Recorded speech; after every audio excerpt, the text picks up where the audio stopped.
الحمد لله نحمده ونصلي على رسوله الكريم اما بعد فاعوذ بالله من الشيطان الرجيم بسم الله الرحمن الرحيم والذين آمنوا أشد حبا لله وقال النبي صلى الله عليه وسلم اللهم اجعل حبك أحب الأشياء إلي واجعل خوفك أخوف الأشياء إلي وقطع عني حاجات الدنيا بالشوق إلى لقائك وإذا أقررت أعين أهل الدنيا من دنياهم فأقرر عيني من عبادتك وقال النبي صلى الله عليه وسلم اللهم اجعل حبك اللهم ارزقني حبك وحب من يحبك وحب عمل يقربني إلى حبك قرآن مجید کی آیت اور نبی صلی اللہ علیہ وسلم کی احادیث پڑھی ہیں. اللہ تعالیٰ سے دعا ہے اللہ تعالیٰ صحیح طرح سے بات کہنے کی، ہم سب کو سننے کی، سمجھنے کی، اور پھر اللہ ہم سب کو عمل کی توفیق عطا فرمائے. جتنے بھی اعمال ہیں یہ شریعت، جتنی بھی آسمانی شریعتیں ہیں، جتنے بھی پیغمبر اللہ نے دنیا میں بھیجے، ان سب کا مقصد ایک ہی ہے، انسان کو انسان بنانا. علماء کی جتنی محنتیں ہیں وہ سب اسی کے لیے ہیں کہ انسان انسان بن جائے. پیغمبر کی جتنی محنتیں ہیں وہ سب اسی پہ کہ انسان انسان بن جائے. ہر شخص محنت کر رہا ہے اور کسی نہ کسی کام میں لگا ہوا ہے. دنیا میں بالکل فارغ کوئی بھی نہیں ہے. حتیٰ کہ جو سارا دن سو رہا ہے نا وہ بھی کچھ کر رہا ہے، کہ سونا بھی ایک عمل ہے. پڑا ہوا ہے تو یہ بھی کچھ کر رہا ہے. فارغ صرف وہ ہوتے ہیں جو مر گئے، مردہ ہو گئے، وہ کچھ نہیں کر رہے ہوتے. ہم ان کے ساتھ کر رہے ہوتے ہیں، ان کو غسل دے رہے ہیں، کفن دے رہے ہیں، جنازہ پڑھ رہے ہیں، دفنا رہے ہیں. وہ بیچارے کچھ بھی نہیں کر سکتے. تو پیدا ہوتے ہی انسان، بلکہ ماں کے پیٹ میں جب جان پڑتی ہے نا اسی وقت سے شروع ہو جاتا ہے، لاتے مارتا ہے. جو بچے ایکٹیو ہوتے ہیں نا ماں کے پیٹ میں ہی ایکٹیو ہوتے ہیں. وہ جب پورے مکمل ہو جاتے ہیں تو ماؤں کو پتہ چل رہا ہوتا ہے کہ یہ ایکٹیو ہے یا سست ہے. وہ ماں کے پیٹ میں ہی گھوم رہے ہوتے ہیں. بس نہیں چل رہا ہوتا کہ مارکیٹ میں پہلے آ جائیں. وہ ان کی جینز میں ایکٹیونیس شامل ہوتی ہے. جو سست بچے ہوتے ہیں بچپن سے ہی سست ہوتے ہیں. تو ایک بچے کو آپ یہاں بٹھائیں بیٹھا رہے گا یہاں پہ، لیکن کچھ ایسے ایکٹیو ہوتے ہیں ایک سیکنڈ کے لیے نہیں بیٹھتے، وہ پھتکتے رہیں گے ادھر سے ادھر، ادھر سے ادھر، باتیں بہت کریں گے، پھینکتے رہیں گے لمبی لمبی. یہ ذہین بچے ہوتے ہیں، ماں باپ سے سنبھلتے نہیں ہیں. تو یہ چیزیں انسان کی جینز میں شامل ہیں. لیکن جو سست بھی ہیں وہ بھی کچھ نہ کچھ ہلتے ہیں، ایسا نہیں ہے کہ پڑے ہی رہیں. وہ جب سے انسان ہوش و حواس سنبھالتا ہے اسی وقت سے کچھ نہ کچھ عمل کرنا شروع کر دیتا ہے. اچھا، یہ عمل کرتا ہے اپنے اختیار سے، سوچتا ہے کہ کیا کروں، اور کبھی ادھر کو جائے گا کبھی ادھر کو جائے گا. اس کو بچپن سے تربیت کی ضرورت ہوتی ہے. ماں باپ بتاتے ہیں یہ کرو یہ مت کرو. ایسا ہوتا ہے کہ نہیں ہوتا؟ سب چیزیں سکھائی جاتی ہیں والدین کی طرف سے. تو اس لیے چونکہ یہ اپنے اختیار سے، اور ذہین بہت ہے، گائیڈنس کی ضرورت ان لوگوں کو زیادہ ہوتی ہے جن کا دماغ بہت تیز ہو، کیونکہ وہ تیز دماغ سے برباد بھی کر سکتے ہیں اور آباد بھی کر سکتے ہیں. بیل کی کیا تربیت ہو، گدھے کی کیا تربیت ہو، اس کو کیا پتا بم کیسے بنایا جاتا ہے اور کیسے لوگوں کو بچایا جاتا ہے اور کیسے لوگوں کو مروایا جاتا ہے. نہ وہ ظلم کرنا جانتا ہے نہ وہ عدل کرنا جانتا ہے. اس لیے گدھے کی تربیت نہیں ہوتی. جیسے جیسے ذہانت بڑھتی جائے گی اس کی ٹریننگ اسی حساب سے سخت ہوتی چلی جائے گی. کتے کو ٹرین کیا جاتا ہے کیونکہ وہ گدھے کی نسبت ذہین. آپ لوگ میرے ساتھ بولتے رہیں یار، ابھی تو روزہ ختم ہو گیا، ابھی تو کھا کے آئے ہوئے ہو، رمضان ختم ہو گیا بھائی. رمضان کے بعد نا ایک دم سے نا پھوڑنا پھاڑنا شروع کر دیا کریں. جو بھوکا رہنے کی عادت پڑی ہے اس کو مینٹین رکھیں. دنیا میں بھوکا رہنے سے زیادہ صحت کا کوئی ذریعہ نہیں ہے، ذہن میں رکھنا. اگر آپ چاہتے ہو نا صحت بنانا، ایکسرسائز بھی ہے, یہ بھی, وہ 20 چیزیں ہیں. سب سے بہترین طریقہ صحت بنانے کا پتہ ہے کیا؟ بھوکا رہنا سیکھو, کھانا پینا چھوڑ دو بس. آپ کہہ سکتے ہو کھانا تو ضروری ہے صحت کے لیے, بھائی چھوڑو گے تو جب مرنے لگو گے تو کھا لو تھوڑا سا, وہ تھوڑا سا کھاؤ گے ٹھا کر کے لگے گا, لیکن وہ تھوڑا سا پھر کوالٹی والا کھاؤ, اچھا کھاؤ پھر. تو خیر ٹاپک چینج نہ ہو جائے میرا. جب بھی خدا کی قسم میں یہ کھانے پینے کی بات کرتا ہوں, میرا دل چاہتا ہے اس ٹاپک کو لمبا کروں. پتہ ہے کیوں؟ دل نہیں چاہتا اس ٹاپک کو چھوڑوں. دیکھو جو چاہتا ہے نا اس کی اپنی بھی تربیت ہو, لوگوں کی بھی تربیت ہو, تو وہ اس کی کو پکڑنے کی کوشش کرتا ہے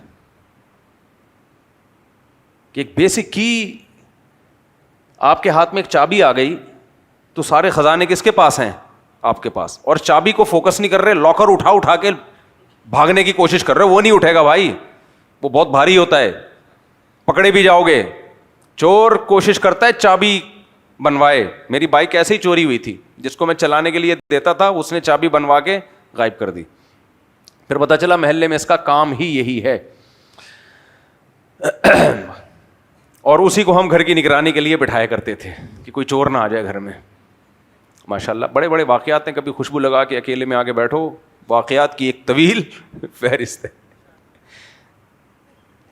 جس کو ہم گھر میں بٹھاتے تھے نا تراویح کے دوران, نگرانی کرے گا, ماشاءاللہ پتہ چلا وہی کر رہا ہے. وہ اس ٹائم پہ نہیں کرتا تھا, بس اس وقت نگرانی کر رہا ہوتا تھا, لیکن چیک کر رہا ہوتا تھا کہ کہاں کہاں سے چوری ممکن ہے. بڑے بڑے فنڈر الحمدللہ پاکستان میں, پوری دنیا میں پڑے ہوئے ہیں, اللہ کا بڑا فضل ہے. خیر کبھی کبھار ایسے لوگوں کو دیکھ کے خیال ہوتا ہے کہ شاید ہم جنت میں چلے جائیں.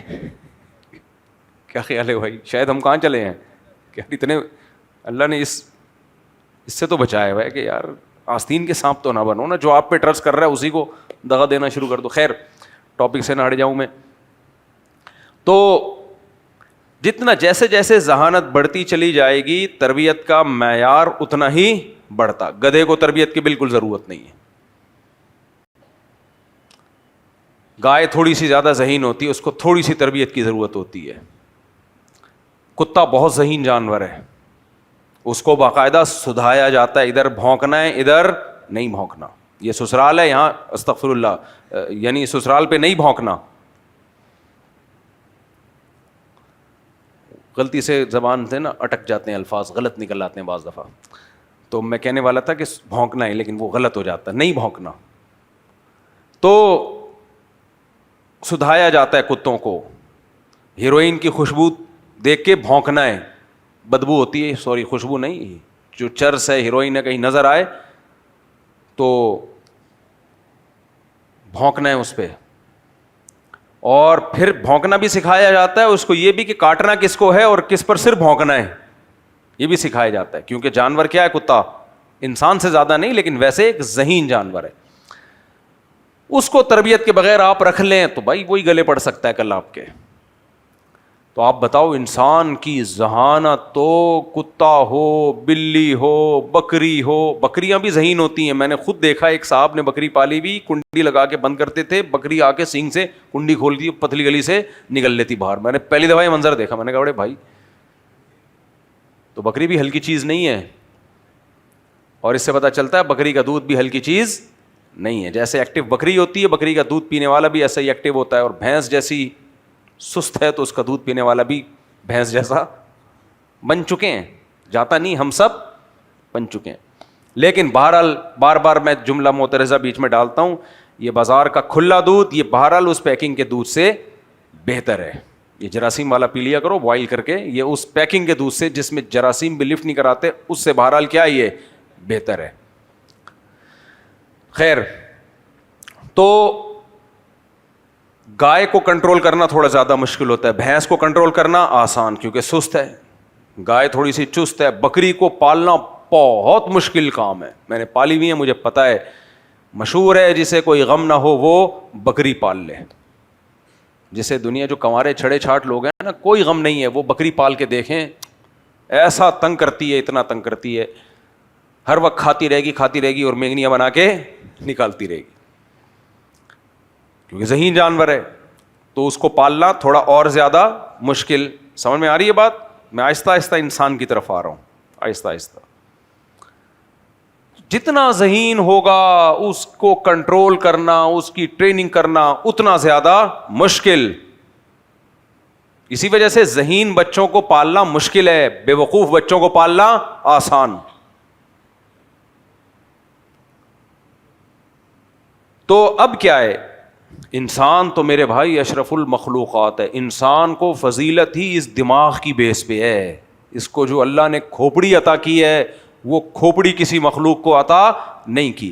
وعلم آدم الاسماء كلها ثم عرضهم على الملائكة فقال انبئوني باسماء هؤلاء ان كنتم صادقين.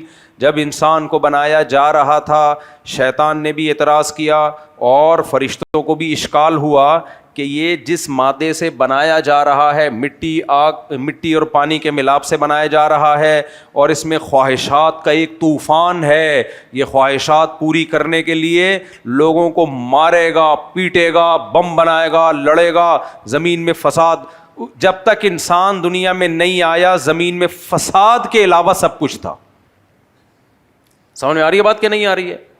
جب تک انسان زمین پہ نہیں تھا زمین میں فساد نہیں تھا. تھوڑا سا فساد تھا, وہ شیر کو بھوک لگتی تھی تو ہرن پہ شکار کر کے کھا جاتا. ایک ہرن مرتا نا, وہ تو ویسے بھی مرنا تھا بیچارے نے, یہ ہو جاتا. اور کیا ہوتا؟ اور شیر کتنے تھے جنگل میں؟ شیروں کی تعداد ہمیشہ کم رہی ہے, ہرن بہت زیادہ ہوتے تھے. تو یہ چل رہا تھا سیٹ اپ, اس سے زیادہ فساد نہیں ہوتا تھا. اور یہ فساد تو فطرت کی تکمیل کا حصہ تھا نا, شیر کو بھی تو پیٹ بھرنا تھا نا, تو اللہ نے نظام بنایا ہوا تھا. اور ماہرین نے لکھا ہے کہ اگر یہ جنگل میں درندے نہ ہوں ہرن کو کھانے والے تو جنگل کی حیات ہی ختم ہو جائے. کیونکہ وجہ اس کی ہے کہ یہ اتنے ہرن پیدا ہو جائیں گے اور اتنے جانور گھاس پھوس کھانے والے پیدا ہو جائیں گے کہ یہ جنگل کی ہریالی کھا کے ختم کر دیں گے. تو اللہ نے ان کے ریشو کو, گروتھ ریشو کو, آبادی کو کنٹرول کرنے کے لیے شیر پیدا کیا ہے اور چیتے ویتے پیدا کیے اللہ تعالیٰ نے. تو یہ ایک نظام ہے خدا کا, فساد نہیں تھا. فرشتوں نے کہا جس دن یہ انسان دنیا میں آیا, مارکیٹ میں ان ہوا, اس نے کیا مچا دینی ہے؟ بولو نا کیا ہو گیا؟ اب عید ختم ہو گئی ہے بھائی, عید ختم ہو گئی ہے, تباہی پھیلا دینی ہے اس نے. کیوں؟ فرشتے جانتے تھے یہ کیا ہے, اس کے پاس کھوپڑی بہت تیز ہے.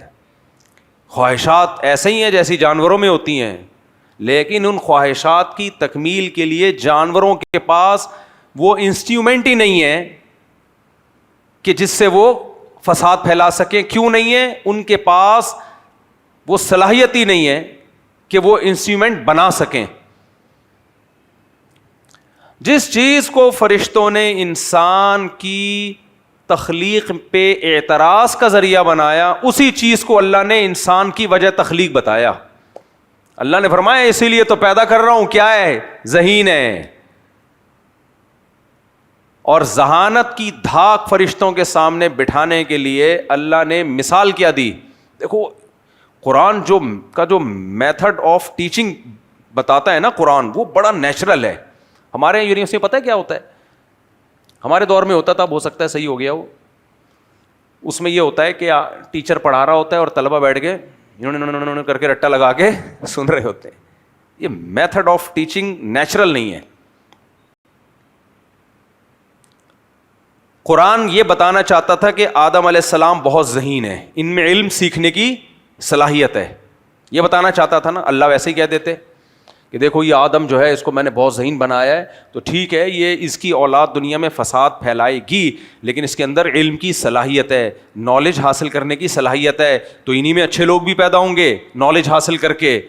جہاں ظالم پیدا ہوں گے وہاں عادل بھی پیدا ہوں گے. جہاں مجھے انکار کرنے والے ہوں گے وہاں میرے لیے قربانیاں دینے والے بھی. جہاں ظلم کے لیے قربانیاں دینے والے وہاں مظلوم کے لیے بھی تو جانیں دینے والے ہوں گے. جہاں ایسے میزائل بنیں گے جن میزائلوں کا مقصد مظلوموں کا خون چوسنا, وہاں غوری میزائل بھی تو بنیں گے. کیا خیال ہے بھائی؟ جہاں بم بنیں گے دنیا کو تباہ کرنے کے لیے, وہاں ایٹم بم دنیا پہ اپنی دھاک بٹھانے کے لیے, اپنے ڈیفنس کے لیے بھی تو بنیں گے. تو اللہ تعالیٰ یہ بتا سکتے تھے نا فرشتوں کو, بٹھا کے ادھر آؤ میں تمہیں بتاتا ہوں یہ ہوگا. نہ اللہ نے کیا کیا؟ کچھ نہیں جواب دیا, بس بتایا میں جو جانتا ہوں وہ تم نہیں جانتے. فی الحال اجمالی جواب, ڈیٹیل سے بعد میں آئے گا جواب, تفصیلی جواب اگلے شمارے میں. وہ تفصیلی جواب کیا جب آدم علیہ السلام کو بنایا, انہیں چیزوں کے حقائق سکھا دیے. علم آدم الاسماء کلہا, ہر چیز کے اسماء بتائے, نام بتائے. نام کا مطلب یہاں حقائق, جس سے آگے دنیا میں زمین میں انہوں نے سروائیو کرنا تھا. دیکھو فرشتوں نے ترقی کی ہے, 1000 سال پہلے جو فرشتہ جس پوائنٹ پہ تھا آج بھی اسی پوائنٹ پہ, اس کو زمین کو سمجھنے کی صلاحیت ہی نہیں ہے, صلاحیت ہی نہیں ان میں. تو اللہ تعالیٰ نے آدم علیہ السلام کو ان تمام چیزوں کے حقائق سکھائے, آدم علیہ السلام نے سیکھ لیے. پھر اللہ نے ایک ورک شاپ کا انعقاد کیا, بلایا فرشتوں کو, تم ان چیزوں کے نام بتاؤ. انہوں نے کہا نہیں پتا. آدم علیہ السلام کو کہا بتاؤ, فوراً نام بتائے. پھر اللہ نے دلیل کے بعد دعویٰ کیا, الم اقل لکم, میں نے تمہیں کہا نہیں تھا, اعلم ما لا تعلمون, جو کچھ اس کے بارے میں جانتا ہوں وہ تم نہیں جانتے. یہ جو میتھڈ آف ٹیچنگ ہے نا, یہ ہے خاندانی. سمجھ رہے ہو کہ نہیں سمجھ رہے؟ پورا ماحول بنا کے بات کو سمجھایا جائے. اس کی اور بھی ہمیں مثالیں ملتی ہیں قرآن و سنت میں. نبی صلی اللہ علیہ وسلم کی حدیثوں میں تو بہت مثالیں ملتی ہیں اس کی. آپ مثال پہلے دیتے تھے اور بعد میں سمجھایا کرتے تھے. صحابہ سے مثال قائم کر کے خود پوچھتے تھے بتاؤ اس کا کیا آنسر ہوگا. وہ خود جب جواب دیتے فرمایا ہاں یہ خود اگلوایا جاتا. تو اس میں اللہ نے بتا دیا کہ آدم علیہ السلام اور ان کی اولاد تھوڑی بہت ذہین نہیں بلکہ بے انتہا ذہین. اب مجھے ایک بات بتاؤ, کتے کو تو ٹریننگ کی ضرورت ہے بھائی, گائے کو بھی تھوڑی سی ٹریننگ کی ضرورت ہے, بکری کو بھی کنٹرول کرنا پڑتا ہے. میں اور آپ ایویں بغیر کسی کنٹرولنگ جو مرضی کرتے پھرو, کوئی تربیت نہیں, کوئی سکھانے والا نہیں. کیا خیال ہے بھائی, کوئی عقل میں آنے والی بات ہے؟ ہر آدمی کہتا ہے مجھے کیا ضرورت ہے تربیت کی, میں تو نیک پیدا ہوا تھا, نیک ہوں. تربیت دو طرح کی ہوتی ہے, ایک مادی تربیت, ایک روحانی تربیت. ہمیں مادی تربیت کی ضرورت بھی جانوروں سے زیادہ ہے. جانوروں میں جانوروں کے ڈاکٹر ہوتے ہیں بھائی, ہوتے ہیں, یعنی انسانوں میں ہوتے ہیں, جانوروں کے بہت محدود. جانوروں کے اندر جانور کا کوئی ڈاکٹر نہیں ہے. شیر چشمہ لگا کے بیٹھا ہوا ہے اور لکھ رہا ہے کہ تم نے 2 ہرن آج زیادہ کھا لیے ہیں تو ایک چورن کھا لو تھوڑا سا, اور اب ہرن سے پرہیز کرو, بلی پہ گزارا کرو. کبھی دیکھا آپ نے؟ نہیں ہے. وجہ اس کی ہے کہ ان کی نسل ایسے ہی چل رہی ہے. فطرت نے بڑی بڑی چیزیں جو ان کے فائدے کی تھیں, جو مادی فائدے کی تھیں, وہ آٹومیٹیکلی ان کو سکھا دی ہیں. لہذا مزید گائیڈنس کی ان کو ضرورت نہیں ہے. میں اکثر بیانات میں ایک مثال دیتا ہوں. دیکھو بکری کا بچہ پیدا ہوتے ہی اپنی ماں کا دودھ پیتا ہے. اگر آپ اس کے سامنے آگ کا انگارہ ڈالیں وہ کبھی بھی نہیں اٹھائے گا. گوشت بنا کے رکھ دیں اس کے سامنے, تکے کباب, چپلی کباب اور نہاری, بریانی اور بھنڈی, جو مرضی, بھنڈی تو شاید کھا لے, سبزی ہے, نہیں کھائے گا کسی بھی چیز کو. لیکن انسان کے بچے کے سامنے آپ کچھ بھی رکھ دو, سب کچھ گند بھی کھا جائے گا اٹھا کے. تو اس سے ہمیں کیا پتا چلا, انسان کو مادی تربیت کی ضرورت جانور سے کم ہے یا زیادہ ہے؟ زیادہ ہے. تبھی بار بار ماں باپ سمجھاتے رہتے ہیں. پھر تھوڑا بڑے ہوتے ہیں ڈاکٹر سمجھانا شروع کر دیتے ہیں, کیونکہ وہاں ماں باپ کا علم بھی ناقص. پھر ڈاکٹر بتاتے ہیں. اب تو ڈاکٹروں کی دنیا ایک الگ دنیا بن چکی ہے. اتنی گائیڈنس مل رہی ہے یوٹیوب پہ, اور یونائٹڈ نیشن کا جو WHO ہے, ہیلتھ کا ادارہ ہے, اس کی طرف سے اتنی گائیڈنس. بھائی برگر چھوڑ دو, بھائی چپس. بتاؤ مجھے, اگر ڈاکٹر نہ کہتے برگر چھوڑو, دنیا چھوڑتی برگر؟ دنیا چھوڑ دیتے, برگر نہیں چھوڑتے. چپس چھوڑ دیتی دنیا, چینی چھوڑ دیتی دنیا, سگریٹ چھوڑتی دنیا. سب سگریٹ پی رہے ہوتے دبا کے, ایسی کی تیسی. یہ تو ہمیں کیا پتا کہ سگریٹ میں نقصان ہے؟ کوئی نظر آتا ہے نقصان؟ کوئی روٹی کھانے سے, گندم پھوڑ پھاڑنے سے, زیادہ کھانے سے, پیزے برگر کھانے سے فوری طور پہ کوئی پتہ چلتا ہے؟ کچھ بھی نہیں پتہ چلتا. یہ تو ڈاکٹروں نے بتا کہ بھائی مت کھاؤ مت کھاؤ مت کھاؤ، شوگر ہو رہی ہے، اس سے بلڈ پریشر کی بیماری ہو رہی ہے، اس سے لوگوں کو فالج ہو رہا ہے، وغیرہ وغیرہ وغیرہ وغیرہ. پہلے ہمیں یاد ہے بچپن میں جتنا موٹا آدمی ہوتا تھا زیادہ طاقتور سمجھا جاتا تھا، جتنا بھاری بھرکم ہوتا کیا سمجھا جاتا؟ طاقتور. ڈاکٹروں نے یہ کانسیپٹ کلیئر کر دیا، بھائی موٹا ہونا طاقتور ہونے کی علامت نہیں ہے، باریک ہونا چاہیے. کمر ایسی ہو سی آئی ڈی والوں کو بھی نہ ملے، اتنی پتلی کمر ہو، صرف اتنی ہو کہ ناڑا باندھ سکو، آپ بیلٹ باندھ سکو. اب دیکھو لوگ جم میں جا کے کمر غائب کرنے کی کوشش کر رہے ہیں. ہو رہا ہے کہ نہیں ہو رہا؟ ہاں کچھ لوگ نہیں کر رہے لیکن کانسیپٹ ان کے کلیئر ہیں. کانسیپٹ ان کا کلیئر ہے کہ بھائی موٹاپا بری چیز ہے. وہ نہ کر سکے موٹاپا کم وہ الگ بات ہے، نہیں ان کا دل چاہتا ہے یار مر جائیں کوئی مسئلہ نہیں ہے، جنازہ کندھا دینے والوں کو تھوڑی سی ٹینشن ہوگی، باقی کوئی پرابلم نہیں ہے. لیکن اویئرنیس تو آئی نا. یہ کیا انسان نے خود سیکھی ہے؟ یہ اگر ڈاکٹروں کی یہ گائیڈنس نہ ہوتی تو موٹاپا کتنا زیادہ ہوتا آپ اندازہ لگاؤ. یہ تو اتنی گائیڈنس کے بعد بھی اتنا موٹاپا ہے، اگر نہ ہوتی تو کیا ہوتا. لیکن آپ نے شیر چیتے لومڑیوں میں موٹاپا دیکھا؟ انہیں کسی نے نہیں بتایا کہ برگر مت کھاؤ یہ مت کھاؤ. فطرت نے ان کو اتنا ہی کھلانا سکھایا ہے جو ان کی باڈی کے لیے ضروری، تبھی ان میں نہ فیٹ. میں نے نہیں کبھی دیکھا بھینس ہارٹ اٹیک سے مری ہو. ہاں جو انسان گائے پالتے ہیں وہ گائے ہارٹ اٹیک سے مرتی ہے، کیونکہ انسان اپنی مرضی کا کھلاتا ہے اس کو. جو قربانی کے جانور ہیں نا، سب کی بات نہیں کر رہا، بعض جانور ایسے ہوتے ہیں، مجھے تو لوگ بتاتے رہتے ہیں، کہتے ہیں مفتی صاحب اس سال ہمارا یہ جانور نہیں بکا تو یہ 1-2 مہینے میں ویسے ہی مر جائے گا.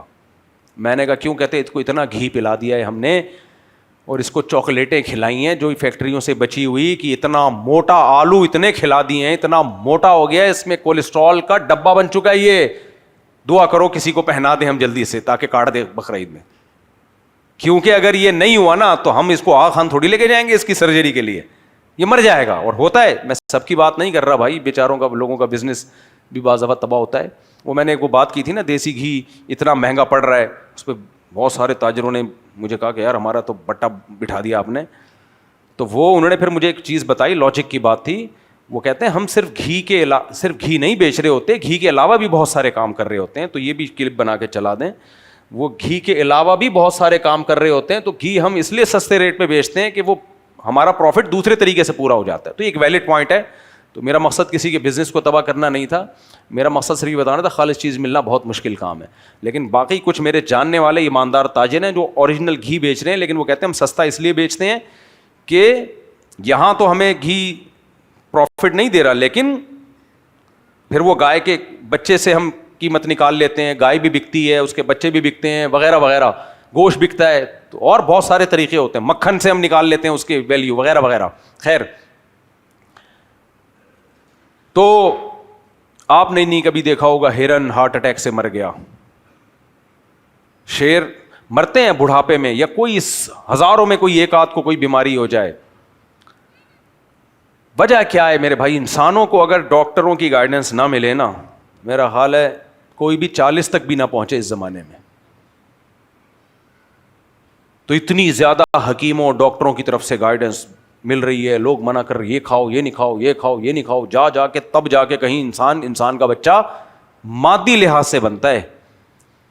تو میرے بھائی اتنا ذہین انسان ہے، اتنی ذہین شخصیت ہے، اس کے باوجود بھی اسے بار بار مادی گائیڈنس کی ضرورت. جانور کو یہ ضرورت نہیں ہے، کیوں؟ بے وقوف ہے. تو اس کی بے وقوفی کے حساب سے اللہ نے اس میں اتنی گائیڈنس رکھی نہیں ہے، اللہ نے اس کو یہ چیزیں خود سے سکھا دی ہیں، کیا کھانا ہے کیا نہیں کھانا اس کو ضرورت نہیں ہے. لیکن انسان کو مجھے ایک بات بتاؤ، جب مادی لحاظ سے اتنی زیادہ گائیڈنس کی ضرورت ہے تو روحانی لحاظ سے تو انسان کو اس سے بھی زیادہ گائیڈنس چاہیے ہوگی، کیونکہ انسان کو جانوروں سے جو چیز ممتاز کرتی ہے وہ اس کی مادی حیثیت نہیں ہے، وہ اس کی روحانی حیثیت ہے. تو اچھا انسان بننے کے لیے ہدایت کی ضرورت ڈاکٹروں سے بھی زیادہ ہے. ہم ڈاکٹروں کے اتنے محتاج نہیں ہیں جتنے پیغمبروں کے محتاج ہیں ہم. اور روحانی گائیڈنس ڈاکٹروں سے ملے گی؟ بولو. دیکھو میڈیکل سائنس نے ترقی کی ہے تجربوں کی بیس سے, تجارب سے نا.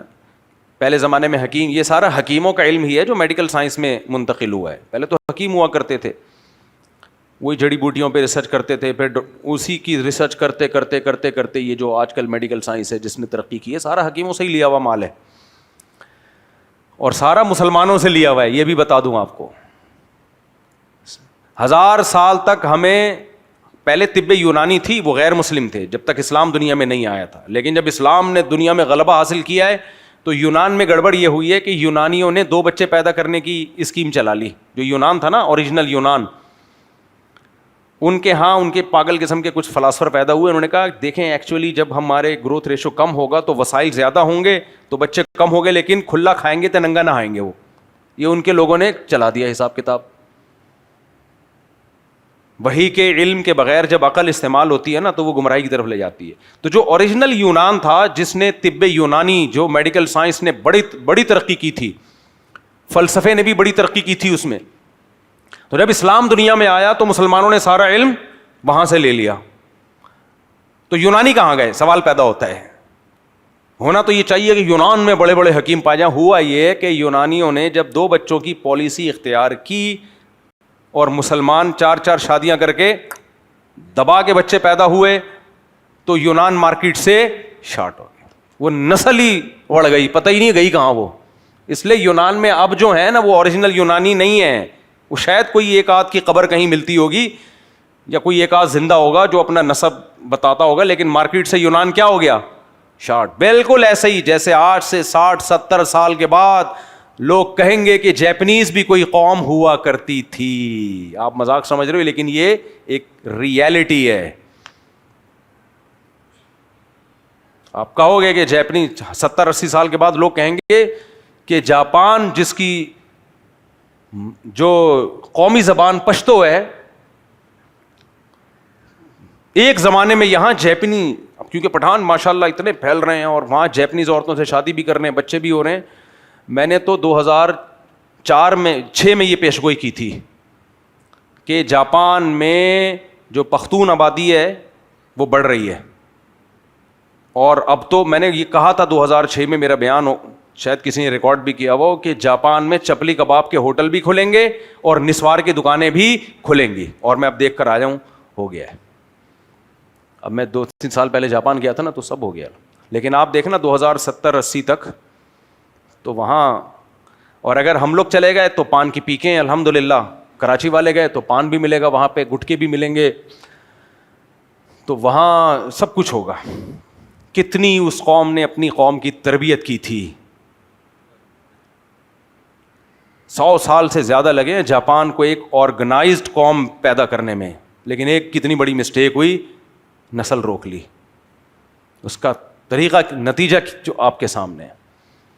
اب ان کی گورنمنٹ پاگلوں کی طرح کوشش کر رہی ہے, بھائی بچے نکالو, خدا کے نسل پیدا کرو, لیکن یہ ایک ایسا بدبودار نعرہ ہے نا. ایک دفعہ عورت کو یہ سمجھا دیا نا کہ بچے پیدا کرنے میں تمہارا نقصان ہے, پھر عورت نہیں آتی, کیونکہ نسل عورت سے بڑھتی ہے, آدمی سے تھوڑی بڑھتی ہے, وہ نہیں راگری ہوتی. ایک دفعہ اس کے دماغ میں یہ بات ڈال دی نا تو وہ نہیں آئے گی. اور ہماری سوسائٹی میں بھی لبرل انٹیوں کو یہ سکھایا جا رہا ہے, ایکچولی تم نے ایجوکیٹڈ عورت ہونی چاہیے, اور ایکچولی تم جاب کرو, ایکچولی تم کو بچے پیدا کرنے کی مشین نہیں ہو. اس کا نقصان کیا ہو رہا ہے کہ نسلیں بھی بڑھ رہی ہیں. اور کراچی میں تو, کراچی کی جو اوریجنل عوام ہے اس کا بھی پتہ گول ہونے والا ہے. یہ بہت ہائی لیول کی رپورٹیں پیش کر رہا ہوں, ہوائی باتیں نہیں ہیں. 2040, 50, 60, 70 میں بالکل یہاں کا کلچر چینج ہو چکا ہوگا. سمجھ میں آ رہی ہے بات؟ جو جس قوم کی گروتھ ریشو بڑھتا ہے نا, غالب اسی نے آنا ہے میرے بھائی, غالب اسی نے آنا ہے, پلڑا اسی کا بھاری ہوگا. اور یہ ایسے سلولی ہوتا ہے کہ لوگوں کو پتہ بھی نہیں چلتا, پورا کلچر اگلی نسل میں چینج ہو چکا ہوتا ہے. وہ یاد بھی نہیں ہوتا کہ پہلے کیا ہوتا تھا یہاں. پھر لوگ بتاتے ہیں پہلے ایسے ہوا کرتا تھا, لوگ کہتے ہیں ہمیں حیرت کی بات ہے یار. تو اس لیے یا تو پٹھان جاپانی زبان سیکھ لے گا جاپان میں, یا جیپنیز پشتو پہ آ جائیں گے. لیکن ایک بات ہے کہ نسل ختم. اور اللہ کا بڑا فضل ہے، میرے جب سے بیان ہمارے پشتو اسپیکنگ بھائیوں نے 4 شادیوں والے سننا شروع کیے ہیں. میں جب جاپان گیا، ایک بی بی پشاور میں، ایک الحمدللہ جاپان میں، مزہ آ گیا. سیالکوٹ کے بہت سے لوگ ہیں، پنجاب کے ماشاءاللہ، ایک بیگم سیالکوٹ میں، ایک کہاں ہے؟ جاپان میں. اب جو سیالکوٹ کے بھائی لوگ وہاں گئے ہوئے ہوں گے ان کی خیر ہے نہیں، جب سیالکوٹ واپس آئیں گے تو رپورٹ طلب کی جائے گی، اچھا ہمیں تو بتایا ہی نہیں تھا. کیا کریں بھائی، میں کہہ دوں گا کہ میں نے آپ کے بارے میں تھوڑی کہا تھا، میں تو یہ کہہ دوں گا نا، میں نے تو سیالکوٹ کے ماشاءاللہ بہت سارے تاجر ہیں پنجاب والے جو جاپان گئے ہوئے ہیں، وہاں الحمدللہ شادیاں کی ہوئی ہیں. ہمارے مذہب میں شادی ہے بھائی، جیپنیز کے مذہب میں نہیں ہے، ہندو مذہب میں بھی نہیں ہے. مذہب میں ہے لیکن کلچر کی بات کر رہا ہوں. نہیں، کلچر صرف ہمارا ہے جو پروموٹ کرتا ہے نکاح کو، اس لیے پلڑا کس کا بھاری ہوگا؟ ہمارا. یورپ میں بھی ایک رپورٹ آئی تھی، اٹلی میں بہت ساری بستیاں زیرو پہ آ گئی، ویران ہو گئی ہیں.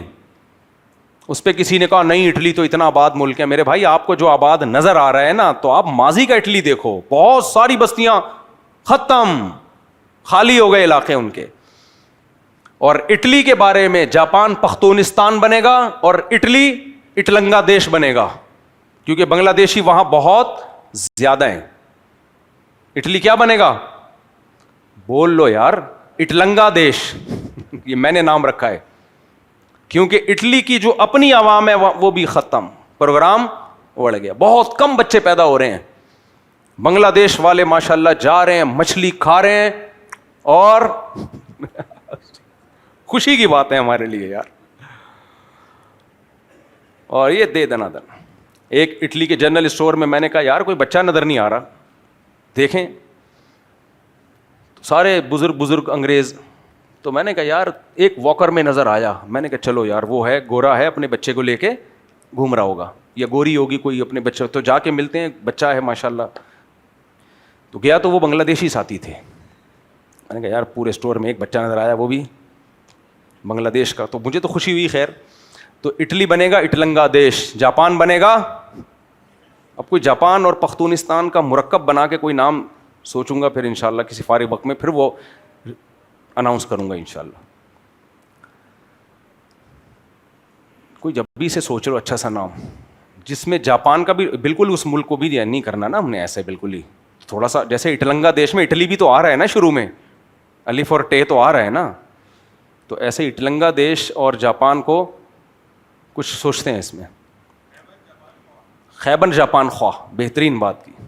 جاپان خان رکھ دیں گے، جاپان بن جائے گا جب خونستان جب خونستان، پختونستان اور شروع کا جیم اور پے لے لیا ہم نے، مس کر دیا، لیکن بنے گا بہرحال کچھ نہ کچھ، لیکن ہم دنیا میں نہیں ہوں گے شاید اس وقت. خیر، تو 70 سال بعد میرا یہ بیان چلا دینا لازمی، 50-60 سال بعد. 70 سال بھی بہت بات کہہ رہا ہوں میں احتیاطاً. خیر، تو میں یہ عرض کر رہا تھا کہ جب مادی گائیڈنس کی ہمیں اتنی زیادہ ضرورت ہے تو روحانی گائیڈنس کی نہیں ہوگی. اور روحانی گائیڈنس میں یہ بھی ہے، نکاح اور بچوں کی پیدائش، یہ جن قوموں کو نہیں ملی بیڑا غرق. تو میں یونان کی بات کر رہا تھا کہ 1000 سال جب طب یونانی مسلمانوں میں گئی ہے تو مسلمانوں نے اس میں بہت ترقی کی، تو وہیں 1000 سال تک تو ہمیں نہیں ملتا، 700-800 سال تو کنفرم ہے کہ مسلم سائنٹسٹ کے علاوہ دنیا میں کسی غیر مسلم کا نام بھی آتا ہو کسی بھی فیلڈ میں. وہاں سے پھر گوروں نے ہم سے یہ علوم لیے اور پھر بہت آگے نکل گئے، اور ہمارے حکیم زیادہ تر پھینکو بن گئے. سمجھ میں آ رہی ہے بات؟ حکیموں میں اچھے لوگ بھی ہوتے ہیں لیکن زیادہ تر کیا ہوتے ہیں؟ پھینکو. اچھے بھی ہیں، ایسا نہیں ہے کہ سارے غلط نہیں ہیں، لیکن زیادہ تر پھینکو بن گئے. وہ کوئی ریسرچ نہیں ہے، کچھ بھی نہیں ہے، پھینکتے رہتے ہیں لمبی، خود چھپ کے کچھ اور کھا رہے ہوتے ہیں مریضوں کو کچھ اور کھلا رہے ہوتے ہیں. حکیموں میں کنجوسی مشہور ہے، پتہ ہے، بڑے بڑے نسخے لے کے قبر میں چلے گئے کہ ایسا نہ ہو کہ. سعید ابن جبیر ایک بہت بڑے تابعی ہیں، عبداللہ ابن عباس کے سب سے سینئر شاگردوں میں آپ کا شمار ہوتا ہے رحمہ اللہ تعالی. بہت بڑے عالم تھے. ان کا ایک ملفوظ نظر سے گزرا، بڑا مزہ آیا. فرماتے تھے کہ اللہ نے جو مجھے علم دیا ہے اس کو لے کے میں قبر میں جاؤں، مجھے یہ زیادہ محبوب ہے کہ دنیا میں اس کو پھیلا دوں. میں دنیا میں کیا کروں؟ مجھے بڑی موٹیویشن ملی اس سے کہ یار جو کچھ اللہ نے ٹوٹا پھوٹا علم دیا ہے اس کو لے آؤ بس پبلک کے سامنے. بیانات میں تو میرے اصلاحی بیان ہوتے ہیں نا, اصل جو علماء کی جو تحقیقی باتیں ہیں وہ تو وہ الگ دنیا ہے, وہ الگ دنیا ہے. تو انہوں نے فرمایا کہ میں اپنے علم کو قبر میں لے کے جاؤں, اس سے مجھے زیادہ محبوب ہے کہ میں دنیا میں پھیلا کے جاؤں اس کو. لیکن بعض کیا زیادہ تر حکیم اسی طرح گزرے ہیں, کوئی چیز ہو بتاتے نہیں ہیں. میں ایسے حکیموں کو بھی جانتا ہوں, کوئی بڑے اچھے نسخہ کوئی بنایا انہوں نے کتابیں پڑھ کے, وہ تجربوں کی بیس پہ اس سے بندہ ٹھیک ہو گیا. اب ان کو بول رہا بھائی اس کا نسخے میں کیا کیا ڈالا ہے بتا دو, تاکہ شیئر نہ شیئر نہیں کرنا اس کو, صحیح ہے, پتہ نہ چلے. یار یہ تو بخل ہے نا, کیا خیال ہے, بتا دو کیا جا رہا ہے. لیکن عجیب بات یہ ہے کہ جو بتاتے ہیں پھر اللہ برکت بھی انہی کے مال میں دیتا ہے. جو بھی علم پھیلائے گا نا, دیکھو بخل جو ہے نا صرف پیسے کا نہیں ہوتا, آپ کے پاس کوئی اچھی نالج ہے اس کا بھی بخل ہوتا ہے, کیونکہ آپ کو ڈر ہوتا ہے یہ نالج میں نے شیئر کر دی تو لوگ تو فائدہ اٹھائیں گے اس سے, اور میں تو پیچھے چلا جاؤں گا, لوگوں کو فائدہ ہو جائے گا, اب لوگ میرے ہی محتاج رہیں, تو یہ غلط ہے. کنجوسی سے اللہ بچائے. اور یہ کنجوسی کا سب سے بڑا علاج پتہ ہے کیا ہے؟ اب آپ لوگ بھی تو اتنے عرصے سے بیانات سن رہے ہیں, ٹرین ہو جانا چاہیے آپ لوگوں کو. ہر بیماری کا ایک ہی علاج ہے, یہ تصور دماغ میں بٹھا دو کہ دنیا مسافر خانہ ہے بس. یہ ویسے ہی عزت شہرت دولت سب نے چھن جانا ہے. نہ یہ عزت قبر میں کام آئے گی, نہ دولت کام آئے گی, نہ شہرت کام آئے گی, نہ صحت کام آئے گی. تو کچھ چھوڑ کے چلے گئے لوگوں کے فائدے کے لیے تو یہ کام آ جائے گا. کیا خیال ہے؟ اللہ کو تو پتہ ہے نا کہ کس کی تحقیق ہے, کس کی ریسرچ ہے. تو اصل فائدہ تو کاپی رائٹ تو اللہ نے آپ کو آلریڈی دیا ہوا ہے. تو اس لیے جب انسان یہ سمجھتا ہے دنیا سے ہم نے جانا ہی جانا ہے, تو پھر اللہ کے علاوہ کسی کی پرواہ نہیں ہوتی اس کو. لوگ تعریف کریں اچھی بات ہے, نہیں کریں چلتا ہے, مارکیٹ میں یہ بھی چلتا ہے. تو اس لیے ہم نے اپنے جتنے اکابر دیکھے, جتنے بزرگ دیکھے, جتنے اللہ والے دیکھے, سب اسی کو فوکس کرتے رہے ہیں کہ دل میں یہ بات اتار لو کہ یہ دنیا کیا ہے, مسافر خانہ. ٹریولنگ موڈ پہ ہیں اس وقت ہم لوگ. یہ میں نے بنایا ٹریولنگ موڈ. انسان کے دو موڈ ہوتے ہیں نا, ایک وہ سمجھتا ہے کہ میں بس یہیں پر ہوں, تو ایک ہوتا ہے سفر کرتا ہوا جا رہا ہوتا ہے, یہ ایک موڈ ہے. تو اپنے آپ کو کیا سمجھنا ہے, ہم لوگ فرشتوں نے اور اللہ نے ہمارا جو بٹن دبایا ہے نا, جیسے موبائل میں ہم سائلنٹ موڈ پہ لے آتے ہیں بٹن دبا کے, تو ہم کس موڈ پہ ہیں؟ Travelling mood. آخرت میں ہم ٹریولنگ موڈ میں نہیں ہوں گے, وہ اصل گھر ہے ہمارا. تو جب یہ تصور دماغ میں بٹھا لے آدمی, بس پھر مزے ہی مزے. یا تھوڑا سا پانی پلا دیے گا ذرا. تو اب سمجھو, جب میرے بھائی مادی ہدایت کے لیے ہمیں اتنی ضروری ہے گائیڈنس بات بات پہ, تو روحانی ہدایت کے لیے اس سے بھی زیادہ ضروری ہے. تو روحانی ہدایت کسے کہتے ہیں؟ بسم اللہ الرحمن الرحیم.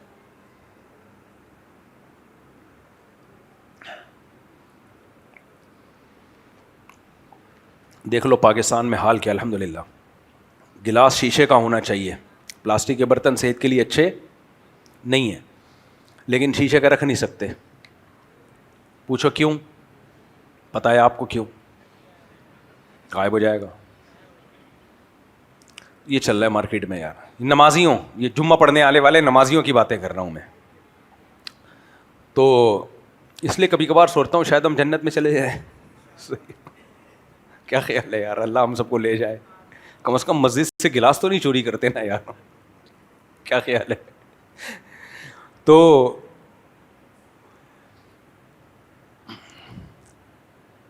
اچھا, ہمیں عادت پڑی ہوئی ہے نا مسجدوں میں چپل اتارتے ہی بغل میں لے کے اندر چھپا کے رکھنا تاکہ چوری نہ ہو. تو مجھے کینیڈا, جاپان, امریکہ, ان ملکوں میں بھی یہی. انہوں نے کہا بھائی مجھ صاحب یہاں چپل چوری نہیں ہوتے, یہیں رکھ دیں آپ. میں نے کہا یار عادت ایسی پڑ چکی ہے, نہیں یہاں سے کوئی چپل چوری نہیں کرتا. اچھا, ضرورت ایجاد کی ماں ہے. ایک صاحب کو میں نے دیکھا ایک چپل وہاں اتار رہے ہیں, دوسرا وہ ادھر لے جا کے اتار رہے ہیں. میں نے کہا یہ کیا ڈرامہ کر رہے ہو یار. انہوں نے کہا چوری نہیں ہوتے اس سے. چور ایک دیکھتا ہے دوسرا ملتا ہی نہیں, اس کو چھوڑ کے چلا جاتا ہے. ٹیکنالوجیا, اس سے کیا کہتے ہیں؟ ٹیکنالوجیا.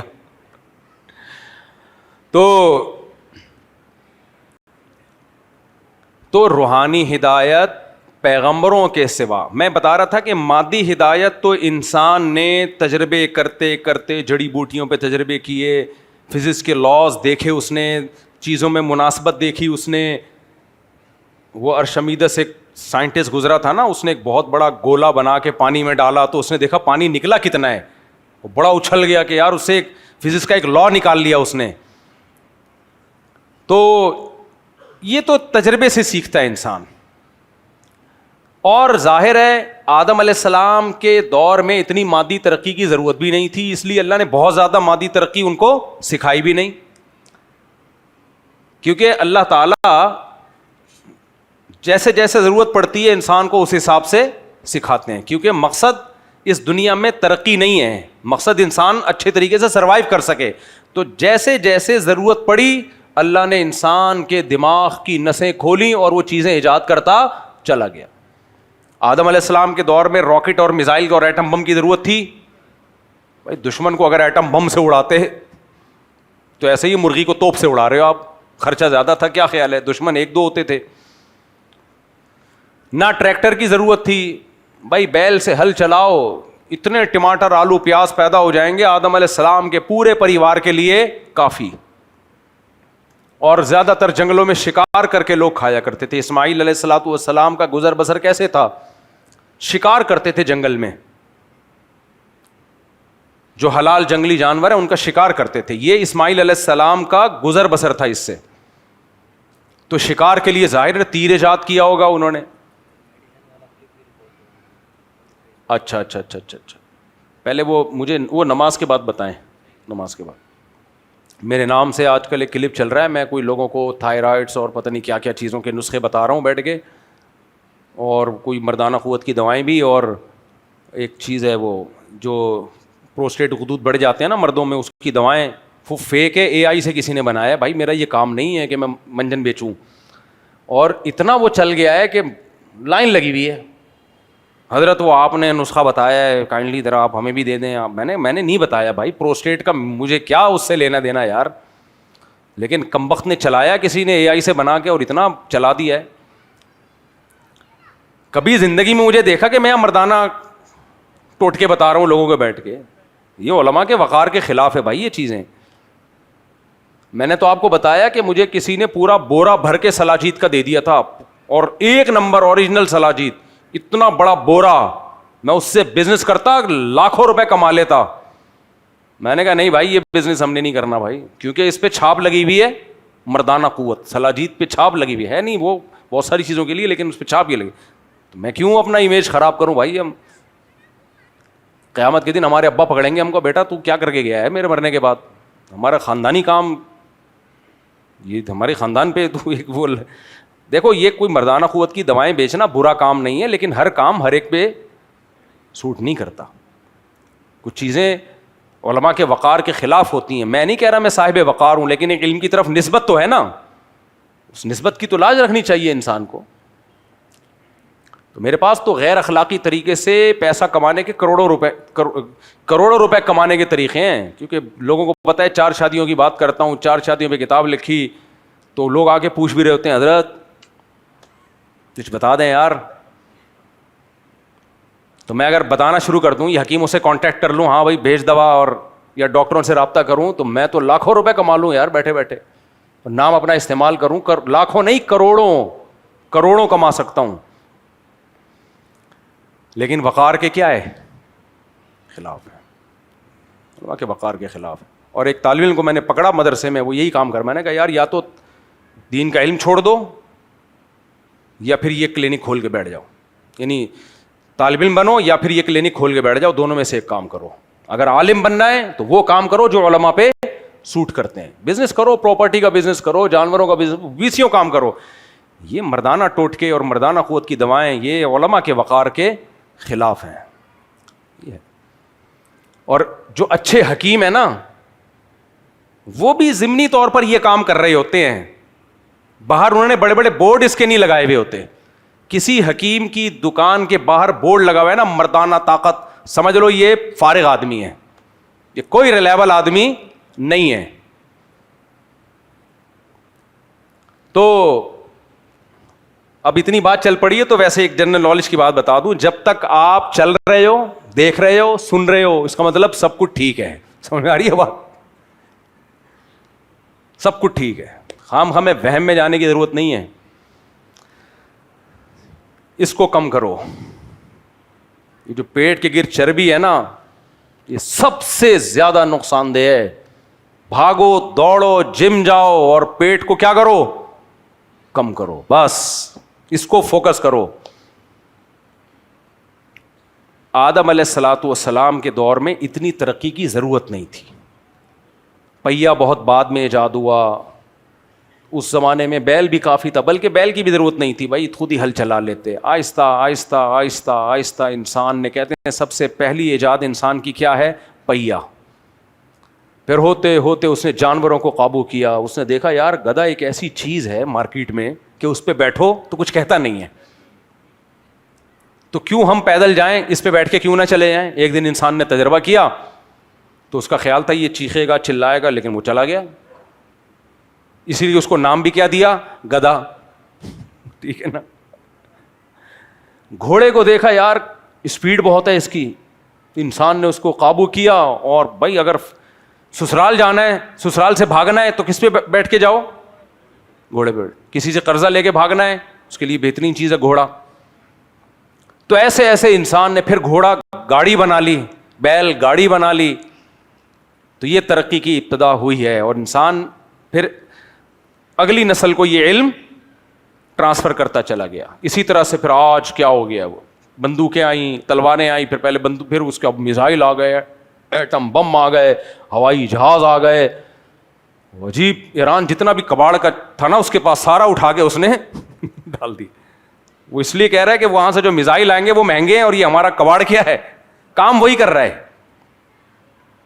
اب وہ امریکہ بھی پریشان ہے, کم بختو تم سارا ٹین ڈبے کا مال اٹھا کے ہمارے ملک میں پھینک دیا, بندے بھی مر رہے ہیں, لیکن ہم نے جو اس کو ناکارہ بنانے کے لیے جو ہم میزائل داغتے ہیں وہ اس سے مہنگے ہیں.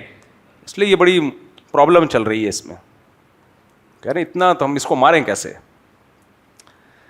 خیر, تو ترقی کرتے کرتے کرتے کرتے یہاں تک آج ہم پہنچے. پہلے زمانے میں شادیاں کرانے کے لیے بوڑھی خواتین ہوا کرتی تھیں ہل محلے میں, ان کو محلے محلے کی خبر ہوتی تھی, وہ جا کے بتایا کرتی تھی, مخبریاں ہوتی تھیں.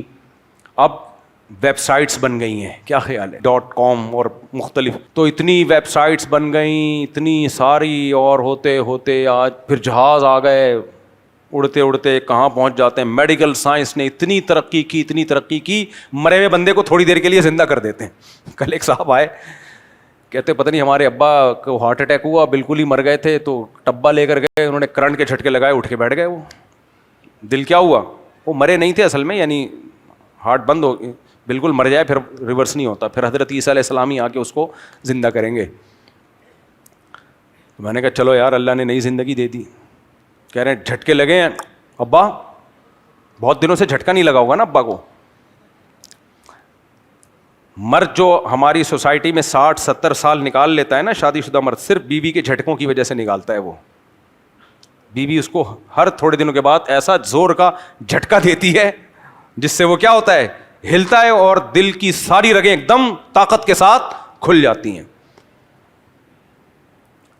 پھر کسی دن ایسا زور کا جھٹکا آتا ہے کہ وہ دل ہی بیٹھ جاتا ہے بیچارہ. تو یہ سارا کھیل کس کا ہے, بولو, کرنٹ کے جھٹکوں کا ہے, چاہے وہ بجلی کے کرنٹ ہو یا سسرال کے کرنٹ ہو. جھٹکے نہ لگے نا تو انسان مردہ ہو جاتا ہے. ہر طرح کے جھٹکے لگنا وقتاً فوقتاً صحت کے لیے بہت ضروری ہے. خیر, تو اب دیکھو میرے بھائی, یہ تو ہم نے مادی ترقی ایک دوسرے سے سیکھ سیکھ کے یہاں تک پہنچ گئے, گائیڈنس ملی, سڑکیں بنا لی, وغیرہ وغیرہ وغیرہ.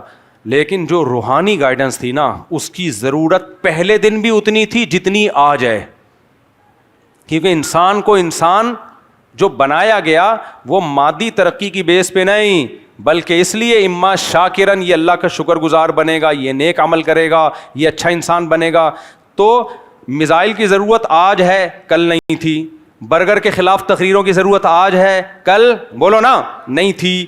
میٹھا, شوگر صحت کے لیے نقصان دہ, اس کی ضرورت آج ہے, کل نہیں تھی. پہلے تو لوگ شکار کر کے زیادہ تر گوشت ہی کھایا کرتے تھے, سبزیاں کھاتے بھی تھے تو یہ والی یہ چیزیں نہیں تھیں, جو زیادہ کھایا کرتے تھے, اپنی نیچرل لائف پہ تھے. تو جتنی میڈیکل سائنس کی ضرورت آج ہے کل نہیں تھی, بموں کی ضرورت آج ہے کل نہیں تھی, جہازوں کی ضرورت آج ہے کل نہیں تھی, ٹرینوں کی ضرورت آج ہے کل نہیں تھی, لیکن میرے بھائی انسان کو انسان بنانے کی جتنی ضرورت آج ہے اتنی ہی کل بھی تھی. اب میں اس سے مدعا کیا ہے میرا, تو جب جس چیز کی ضرورت ہو اللہ وہ ضرورت پیدا کرتا ہے. تو انسان کو کل بھی انسان بننے کی ضرورت تھی, اس لیے اللہ نے پہلا انسان ہی پیغمبر بنایا ہے, کیونکہ روحانی گائیڈنس پیغمبروں کے سوا کسی سے نہیں ملتی انسان کو. انسان پہ اگر چھوڑ دیا جائے نا کہ آپ لوگوں کو گائیڈ کرو, تو انسان اپنا فائدہ دیکھے گا سب سے پہلے, اس کو کون گائیڈ کرے گا؟ سمجھ میں آ رہی ہے بات کہ نہیں آ رہی؟ بھائی تمہیں کس نے سکھایا جو ہم تم سے سیکھیں؟ وہ کہے گا مجھے تجربے نہیں سکھایا. نہ انسان کو انسانیت تجربہ نہیں سکھاتی, تجربے نے تو جہیز بھی سکھایا ہے, تجربے نے تو کرپشن بھی سکھائی ہے, تجربے نے پورے یورپ امریکہ کو شراب سکھا دی, تجربے نے پورے یورپ امریکہ کو زنا سکھا دیا, تجربے نے پوری مغربی دنیا کو بوڑھے ماں باپ کو اولڈ ہاؤس میں جمع کرنا سکھا دیا, تجربوں نے فیملی سسٹم کی ایسی کی تیسی کر دی. تجربے تھوڑی انسان کو سکھاتے ہیں روحانیت جس کے لیے انسان کو پیدا کیا گیا وہ ڈائریکٹ اللہ سکھاتا ہے. اور کس کے ذریعے؟ پیغمبروں کے ذریعے. تو اللہ نے پہلا انسان پیغمبر اس لیے بنایا کہ اگر پیغمبر کے بغیر پہلے انسان دنیا میں آ جاتے تو وہ ان پر اللہ کی حجت کیسے تمام ہوتی؟ وہ کہتے ہیں مجھے تو کوئی سکھانے والا نہیں آیا, میں کیسے اچھا انسان بن سکتا ہوں؟ نہیں آئی میرا خیال ہے بات. بہت مشکل ہے یار اس زمانے میں, 4 شادیاں سمجھانا بہت مشکل اور بات سمجھانا بہت. آپ ماشاءاللہ بڑے اچھے لگ رہے ہیں. دیکھو لباس کا نا انسان کی پرسنالٹی پہ بڑا فرق پڑتا ہے. کل یہ تھوڑا ٹاپک سے ہٹ کے میں ایک بات کر رہا ہوں, لیکن بات بڑی مزے کی ہے کیونکہ ایسی ٹاپک سے ہٹ کے باتیں الگ سے پھر آتی نہیں ہیں, تو اس لیے مجھے ٹاپک کے بیچ میں گھسیڑ دیتا ہوں. کل میں نے ایک ویڈیو دیکھی یوٹیوب پہ, اس میں اس نے کہا کہ شلوار قمیض پہنتے وقت 15 چیزوں کا خیال کریں پھر آپ پہ شلوار قمیض جچے گی. مجھے یہ ویڈیو اچھی اس لیے لگی, بڑا اٹریکٹیو عنوان تھا نا, کیونکہ شلوار قمیض ہمارا قومی لباس بھی ہے اور اسلام کے زیادہ قریب ہے. میں نہیں کہہ رہا پینٹ شرٹ پہننا ناجائز ہے یا غیر شرعی ہے, لیکن اسلام کے مزاج کے زیادہ قریب کیا ہے؟ وہ شلوار قمیض ہے, کھلا ڈلا ہوتا ہے تھوڑا سا. دیکھو پینٹ شرٹ پہننا بھی جائز ہے, لیکن امام پینٹ پہن کے تراویحاں پڑھائے وہ زیادہ اچھا لگے گا, یہ شلوار قمیض میں زیادہ اچھا ہے, اس میں روحانیت جھلک رہی ہوتی ہے. تو جائز ناجائز کی بات نہیں میں کر رہا. میرے دل کی آواز کی اس چینل والے نے, وہ دل کی آواز یہ تھی کہ ہم دنیا میں جہاں بھی جاتے ہیں شلوار قمیض والے غریب لگتے ہیں, ایسا لگتا ہے چندہ مانگنے آئے ہوئے ہیں. یہی وجہ ہے کہ باہر ملکوں میں جا کے, سعودی عرب میں جائیں گے تو لوگ جبے پہ آ جاتے ہیں, امریکہ کینیڈا جائیں گے تو پینٹ شرٹ پہ آ جاتے ہیں, شلوار قمیض کو چھوڑ دیتے ہیں. اب ہماری تو دلی خواہش ہے کہ دنیا میں کیا پھیلے, ہمارا لباس پھیلے. کیا خیال ہے؟ اس بندے نے بڑی کام کی ویڈیو بنائی اور مجھے یاد نہیں رہا, ورنہ میں اس چینل کا نام بھی شیئر کر دیتا آپ تاکہ آپ خود دیکھ لیتے. اس نے کہا کہ دیکھو شلوار قمیض 15 چیزوں کا خیال کرو گے تو بہت جچے گی آپ پہ, پڑھے لکھے آدمی لگو گے, غریب نہیں لگو گے, ایسا نہیں لگے گا کہ چندہ مانگنے آئے ہو. سمجھ میں آ رہی ہے بات؟ 15 چیزوں کا خیال کرو. اور پھر اس نے دکھائی تصویریں نا, جو ان 15 چیزوں کا خیال نہیں کرتے وہ شلوار قمیض میں کیسے لگ رہے ہیں. ایسا لگ رہا ہے چپل چرا کے ابھی بھاگا ہے. اور جو تمیز سے اس 15 چیزوں کا خیال کر کے جنہوں نے کرتا شلوار یا شلوار قمیض سلوائی ہے, کیسے ڈیسنٹ لگ رہے ہیں, ایسے شریف آدمی لگ رہے ہیں, پڑھے لکھے. میں نے فینسی مرغے بھی پالے ہوئے تھے نا, بڑے خوبصورت ڈیسنٹ, اور ہمارے دیسی مرغے ہر وقت ٹینشن میں ہوگا نا کس کو چمبا ماروں اور کیا کروں میں, کون سی مرغی ابھی کنٹرول میں آ رہی ہے کون سی نہیں آ رہی, تو ہر وقت بدماشی میں. اور جو فینسی مرغے باہر سے یورپ سے آتے ہیں کیسے شریف شرفا سے خوبصورت سے. تو ہمارے ایک دوست تھے, پشتو تھے, بڑے مزے کے آدمی, میرے اس مرغیوں کے فارم میں آئے نا. فارم کیا, وہ چھوٹی سی جگہ تھی, تو کہنے لگے یار سارے جانوروں کو دیکھنے کے بعد انہوں نے وہ مرغا نہیں جو فینسی مرغا, کہتے ہیں پڑھا لکھا صرف یہی لگ رہا ہے مجھے دیکھنے میں, پڑھا لکھا مرغا صرف یہی لگ رہا ہے. تو ڈیسنٹ اگر چاہتے ہو نا شلوار قمیض میں لگو تو 15 چیزوں کا خیال کی، جس میں چند جلدی جلدی بتا دیتا ہوں. نمبر 1 کپڑا اچھا ہونا چاہیے. نمبر 2 کلر اچھا ہونا چاہیے. کلر یہ نیلے پیلے بھڑکتے ہوئے جیسے گولے گنڈے کی دکان یہ نہیں ہونا چاہیے. نمبر 3 فٹنگ ہونی چاہیے. بہت چوڑے چوڑے کے 4 آدمی اس شلواروں کے گھیر اتنے بڑے بڑے جا رہا ہے یوں کر کے جیسے پتہ نہیں ہوائیں چل رہی ہے, تو پورے بھائی تھوڑا سا فٹنگ کا پہنو, بالکل ہی چپکا ہوا بھی نہ ہو. اور چوتھی بات اس نے یہ بتایا کہ لمبی گردن ہو تو شیروانی یہ والا کالر. بعض لوگوں کی ٹھگنی گردن ہو تو یہ والا کالر, لمبی گردن ہو تو اب آپ کی گردن ہی ٹھگنی ہے, بڑا والا کالر, تو آپ اور ٹھگنے لگنا شروع ہو جاتے ہیں. اس نے بتایا کرتے کی لمبائی کتنی ہونی چاہیے, گھٹنے سے تھوڑا سا نیچے ہو, نہ اوپر نہ زیادہ. وہ پھر بتایا کتنا برا, پھر وغیرہ وغیرہ, بڑی زبردست. مجھے تو پورے 15 پوائنٹ ایک دفعہ سن کے یاد ہو گئے. استری ہونی چاہیے اس پہ, اوپر کا بٹن بند ہونا چاہیے, میرا بھی کھلا ہوتا ہے اکثر. اور اس کے اوپر بنیان نیچے کیسا ہونا چاہیے, کلر کیسا ہونا چاہیے بنیان کا. بعض دفعہ بنیان نظر آ رہا ہوتا ہے, کرتا نظر نہیں آ رہا ہوتا. آستین والا بنیان ہونا چاہیے, ورنہ وہ پٹیاں نظر آ رہی ہوتی ہیں. اور یہ جو کندھے یہاں تک یہ کہاں یہ ہونے چاہیے, گرے ہوئے ہونے چاہیے. بہت زبردست ہے, آپ دیکھ لو, مزہ نہ ہے پیسے. مجھے یہ اس لیے کہ شلوار قمیص کو پروموٹ کرو میرے بھائی, ہمارا قومی لباس ہے, مسلمانوں کا لباس ہے, اور یہ جب اچھا ہو تو اچھا لگتا ہے, لوگ محبت کریں گے. ورنہ اس ڈریس میں جب ہم باہر جاتے ہیں تو یہ ڈریس بدنام ہو رہا ہے. عرب دیکھتے ہی زکوٰۃ کے لیے پیسے نکالنا شروع کر دیتے ہیں کہ یار تھوڑے سے دے دو, بیچارہ غریب آدمی. عجیب عجیب رول جلول سے پائنچے ادھر جا رہے ہوتے ہیں, استری نہیں ہوتے کپڑے, عجیب حال ہوا ہوتا ہے. کف کیسی ہونی چاہیے, یہ اس نے کہا اگر, اب اس کی باتوں کو میں تھوڑا اپنے الفاظ میں بھی بیان کر رہا ہوں نا, اگر آپ نماز عید کے لیے تو یہ ٹھیک ہے, اور اگر آفس کے لیے تو ٹائٹ کف جو دھلنے سے نرم نہ پڑے. سامنے آ رہی ہے بات کہ نہیں آ رہی؟ تو بہت زبردست چیزیں. ناڑا رنگیلے ناڑے نہ ہو نظر آ رہے ہوں جھولتے ہوئے.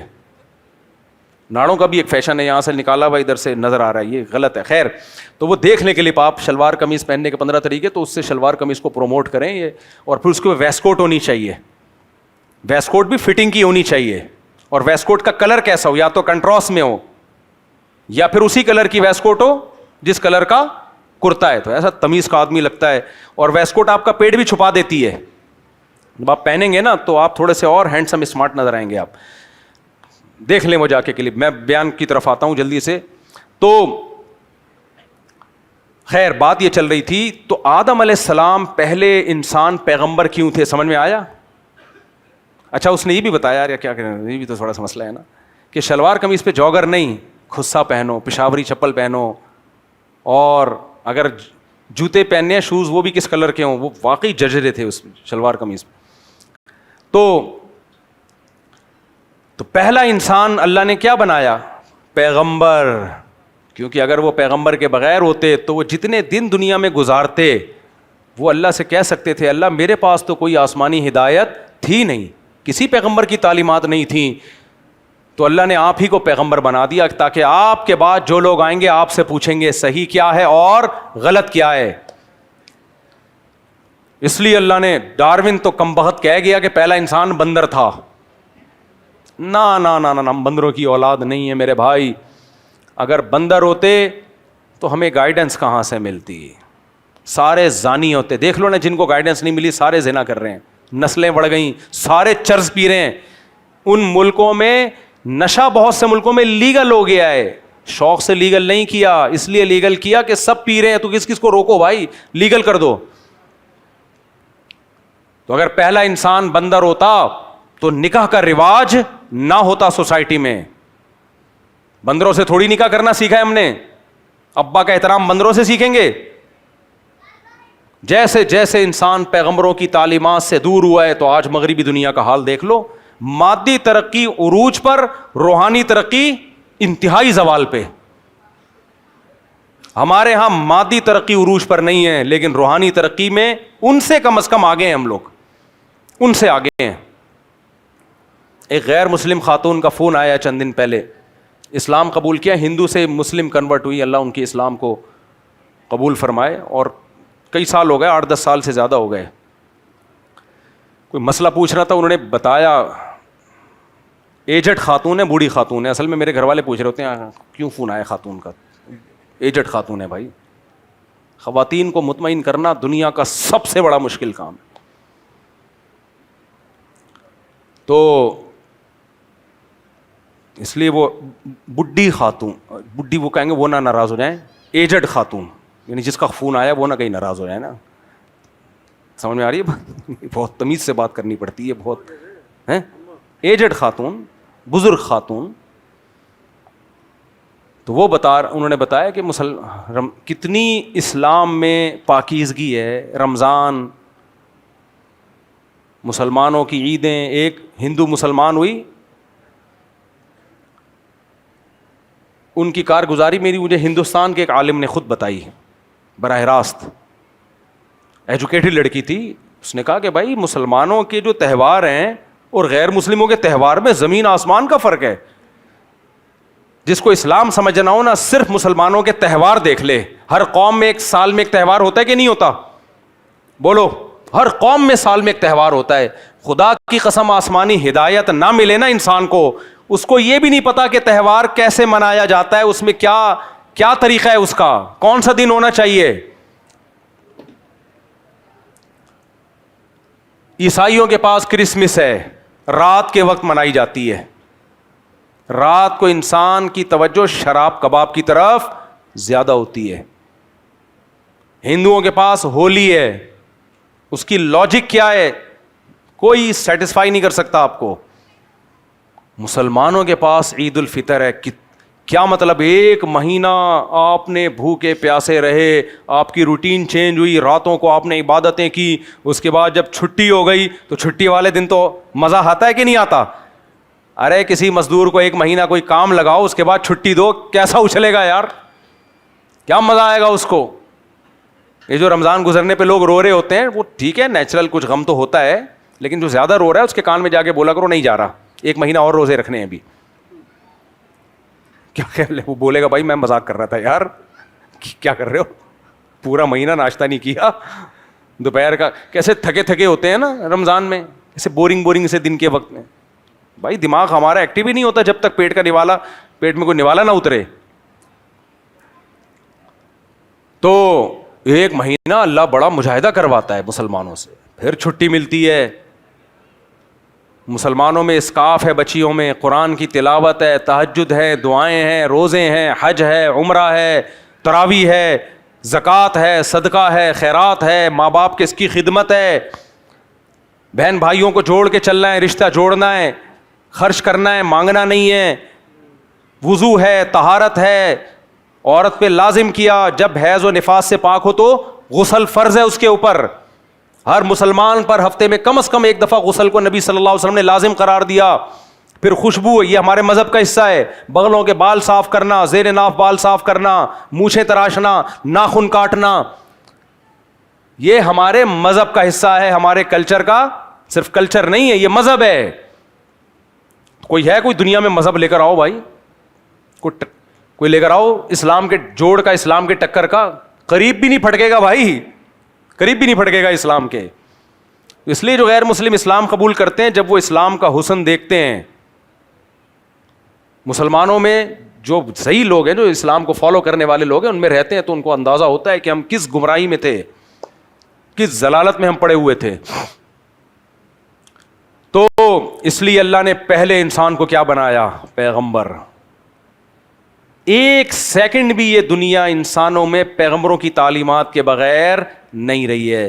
تو میرے بھائی, جب پہلے انسان کو پیغمبر اس لیے بنا دیا گیا تاکہ پیغمبر کی تعلیمات کے بغیر ایک سیکنڈ بھی دنیا میں یہ نہ گزارے, تو میں اور آپ کون ہوتے ہیں جو پیغمبروں کی تعلیمات کے محتاج نہیں سمجھتے اپنے آپ کو, اور ہم اور آپ کہتے ہیں میں جیسی چاہوں گا زندگی گزاروں گا.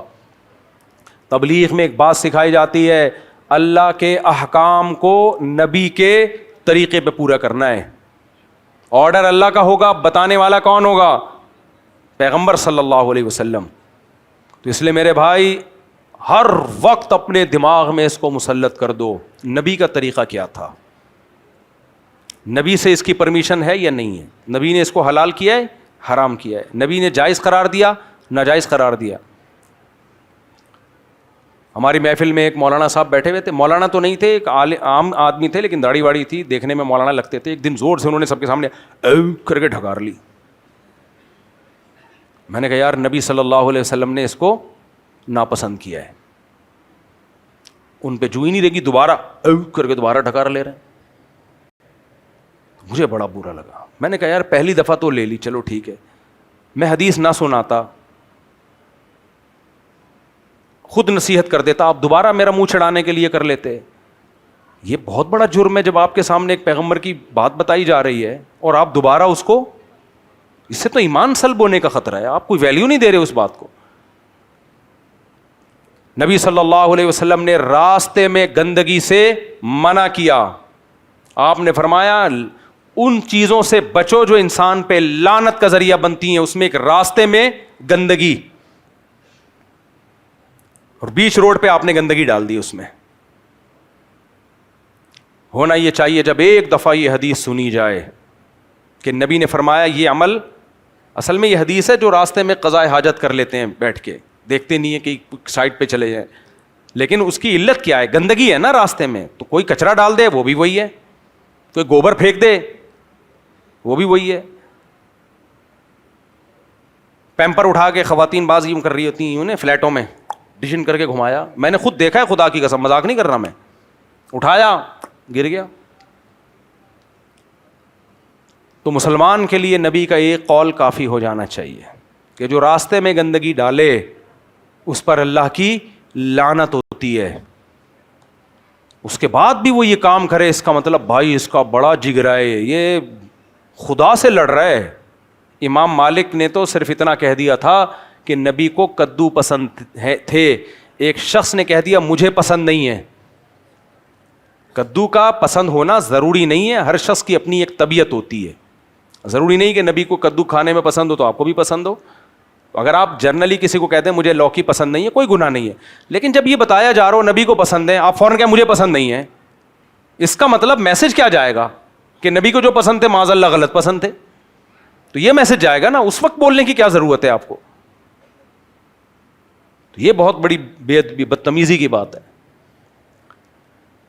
تو اس لیے میرے بھائی ان کل الا کذب الرسل فحق عقاب, قرآن کہتا ہے کہ جتنی قوموں کو ہم نے ہلاک کیا انہوں نے ایک ہی جرم تھا, ہمارے نمائندوں کو, ہمارے پیغمبروں کو جھٹلایا, ہلکا لیا انہوں نے ہمارے پیغمبروں کو. تو تبلیغ والے کہتے ہیں نا اللہ کے حکام نبی کے طریقے پر, یہ بات مجھے اور آپ کو بہت ہلکی لگتی ہے. ہم کہتے ہیں ان کا تو کام ہی یہی ہے. دیکھو کوئی ڈاکٹر آپ کے گھر میں آ جائے, دیکھو آپ یہ نسخہ استعمال, آپ کو پتا ہو ریلائبل ڈاکٹر ہے, سمجھدار ڈاکٹر ہے, آپ اس کی بات سنیں گے, بھائی یہ شوگر کا ایک نسخہ آ گیا آپ کے گھر میں, کوئی شوگر پیشنٹ تو نہیں, آپ کہیں گے یار فوراً دیں, فوراً بتائیں کیا ہے. کوئی کمپنی کی پروڈکٹ بیچنے کے لیے آ جائے فوراً سنیں گے. لیکن میرے بھائی جب یہ کہا جاتا ہے اللہ کے حکام نبی کے طریقے پہ پورا کرنا یہ ہماری ذمہ داری ہے, اس بات کو ہم سب سے ہلکا لیتے ہیں. یہ آج میزان میں, ہمارے میزان میں سب سے ہلکی ہے. کل جب میدان حشر قائم ہوگا ہمیں یہ جملہ سب سے بھاری لگے گا کہ اللہ کی نظر میں یہ سب سے بھاری بات ہے. صحت ٹھیک نہیں ہے, مر جاؤ گے نا, تو ویسے نہیں مرو گے کیا ہے بھائی؟ صحت مند لوگ نہیں مرتے, کتنے لوگ صحت کے نسخے بتاتے بتاتے چلے جاتے ہیں دنیا سے, کیا خیال ہے ایسے؟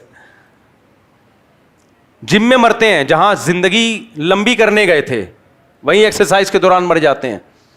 کتنے ہیں دل کے آپریشن کے لیے گئے, اچھے بھلے, میں جانتا ہوں اچھے بھلے تھے, فٹ فاٹ کچھ بھی نہیں تھا, ڈاکٹر نے کہا بھائی کوئی بلاکیج ہے آپریشن کروا لیں تو اچھی بات ہے, ہمیشہ کے لیے مسئلہ حل ہو جائے گا. انہوں نے کہا چلو ٹھیک ہے, بے ہوش کیا, ڈاکٹر صاحب نے کاٹ پیٹ کے جوڑا, واپس ہی نہیں آئے, ہوش میں ہی نہیں آئے. اچھا والا بھائی ہارٹ اٹیک سے مر جاتا تھوڑے 5-6 سال بعد مرتا نا, میں نہیں کہہ رہا کوئی ڈاکٹر کی غلطی ہے, بس ہو گیا.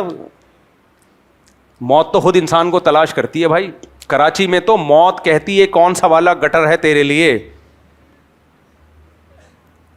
چرسی کو کہتی ہے یہ والا گٹر کا ڈھکن چوری کر کیونکہ میں نے فلاں کو اس میں گرا کے مارنا ہے. چرسی خود نہیں مرتے, حالانکہ چرسی تو جلدی مرنا چاہیے, چرس پی رہا ہے, لیکن جس گٹر کے ڈھکن کو بیچ کے انہوں نے چرس خریدی, اپنی موت کا سامان کیا, تو سامان تو اپنی موت کا کیا, مر اس میں وہ رہا ہے جو چرس نہیں پیتا.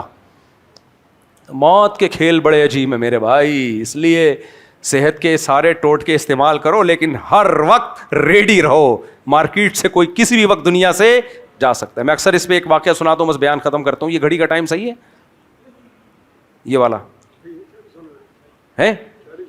اچھا مجھے کسی نے بتایا 10 منٹ آ گیا. ہمارے ایک دوست بڑے زبردست صحت مند نیک بھی پرہیزگار بھی مالدار بھی جوان بھی چھوٹے بچے بھی, نئی شادی ان کی, ایکسیڈنٹ سے مر گئے. مجھے بڑی حیرانگی ہوئی, یار ان کی موت میں کیا حکمت ہو سکتی ہے, اتنے اچھے انسان کو اللہ نے کیوں مار دیا. پھر میرے ذہن میں یہ آیا کہ اللہ نے یہ میسج دیا ہے کوئی بھی کسی بھی ٹائم پہ مر سکتا ہے. تم سمجھ رہے ہو کسی کی زندگی بہت ضروری ہے, سمجھتے رہو. کسی بھی ٹائم پہ کسی کو میں موت دے سکتا ہوں, تو اس کسی میں جیسے وہ تھے میں اور آپ بھی ہو سکتے ہیں. تو اس لیے میرے بھائی مادی چیزوں کو بھی فوکس کرو, لیکن سپیریئر کیا ہے, روحانیت. زنا سے بچنا ہے, شراب سے بچنا ہے, نماز پابندی سے پڑھنی ہے, والدین کا احترام کرنا ہے, سود سے بچنا ہے, علماء سے تجارت کے مسائل سیکھ کے تجارت کرنی ہے. آن لائن ٹریڈنگ کی بہت سارے آج کل جو قسمیں حرام ناجائز سوسائٹی میں آ گئی ہیں, لوگ حلال و حرام کی پرواہ کیے بغیر بس پیسہ کماؤ پیسہ کماؤ. اسی طرح میرے بھائی نظر کی حفاظت, یہ ساری چیزیں ان سے بچنا ہے, یہ ہماری روحانی ذمہ داری ہے. اور اسی بیس پہ اللہ نے انسان کو فضیلت دی. اللہ تعالی ہمیں سمجھنے کی عمل کی توفیق عطا فرمائے. بسم اللہ الرحمن الرحیم. موبائل میں تصویر لینا کیسا ہے, جائز ہے ناجائز ہے, حرام ہے یا عکس ہے تصویر نہیں؟ کئی دفعہ جواب دے چکا ہوں. موبائل کی جو تصویر ہے جس کو ڈیجیٹل تصویر کہا جاتا ہے, چاہے موبائل کی ہو چاہے اسکرین پہ ہو جو LED وغیرہ, یہ ہماری رائے میں تصویر میں داخل نہیں ہے, یعنی اس تصویر میں جو حرام ہے. اس میں دارالعلوم کرنگی میں بہت لمبی بحث ہوئی تھی, 2 مہینے مجلس چلی تھی, جس میں فقیر کو بھی احقر کو بھی شرکت کا موقع ملا تھا. تو حضرت مفتی رفیع عثمانی صاحب, حضرت مفتی تقی عثمانی صاحب, مفتی رفیع عثمانی صاحب کو تو بہت جزم کے ساتھ اس پر اطمینان تھا کہ تصویر کی جو حرمت ہے یہ توقیفی ہے. توقیفی کا مطلب جو تصویر حرام ہے وہی اس کو حرام کہا جائے گا, یہ عقلی نہیں ہے. اور جو تصویر حرام ہے اس کے لیے بنیادی شرط ہے کہ قرار ہو اس کو. یہ جو ڈیجٹ فارم میں تصویر ہوتی ہے اس کو قرار نہیں ہوتا. جیسے آپ نے تار کھینچی تو غائب, ایک بمبارمنٹ ہوتی ہے نا باقاعدہ, تو قرار نہیں ہے اس کو. تو جیسے جیسے تصویر میں قرار پیدا ہوگا اس کی حرمت بڑھتی چلی جائے گی. تبھی سب سے زیادہ حرام تصویر مجسمے کی ہوتی ہے جس کا سایہ ہوتا ہے, اور سب سے کم حرام وہ ہوتی ہے جو پیپر پہ آپ نے پرنٹ نکالا ہے, اور پھر اس میں یہ جو درجہ ہے کہ صرف ڈیجٹ فارم میں ہو. تو اس میں بہت سے علماء کی رائے ہے کہ اس تصویر میں یہ داخل ہی نہیں ہے. باقی دلائل سے میں بہت دفعہ اس مسئلے کو ریکارڈ کروا چکا ہوں, اب بار بار ایک ہی مسئلہ ریپیٹ ہو تو اچھا نہیں ہے. باقی جو علماء ناجائز سمجھتے ہیں تو وہ بھی ہمارے لیے قابل احترام ہے. اور ایک اہم بات یہ بھی ہے کہ اگر یہ حرام ہے بھی تو جس حدیث میں تصویر کو حرام قرار دیا گیا ہے اسی میں کتا پالنے کو بھی حرام قرار دیا گیا ہے. تو کتا پالنا تو ضرورت کے وقت جائز ہے, شکار کی ضرورت کے لیے بھی جائز ہے, حالانکہ وہ کوئی بہت بڑی ضرورت تھوڑی ہے. تو تصویر جو ڈیجیٹل فارم میں تصویر ہے یہ تو اس وقت دنیا میں تبلیغ کا سب سے بڑا ذریعہ ہے. یہ ایسا ہی ہے کہ آپ میڈیا کی دنیا میں جب انگریز جہاز اور میزائل استعمال کر رہا ہو آپ غلیلوں سے لڑ رہے ہو.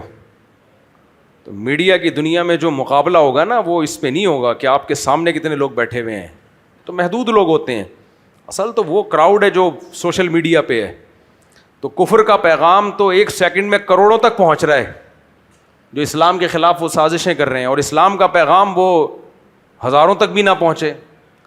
تو یہ شریعت کیسے اس بات کو مان لیتی ہے, جو اسلام قیامت تک کے لیے آیا ہے وہ کیسے اس کو برداشت کر لے گا کہ آپ وہ ذرائع استعمال نہ کریں جو اتنے افیکٹو ہوں کہ 1 سیکنڈ میں ان کی دعوت دنیا تک پھیل رہی ہو, اور نبی کی بات جو ہے اسلام کی بات وہ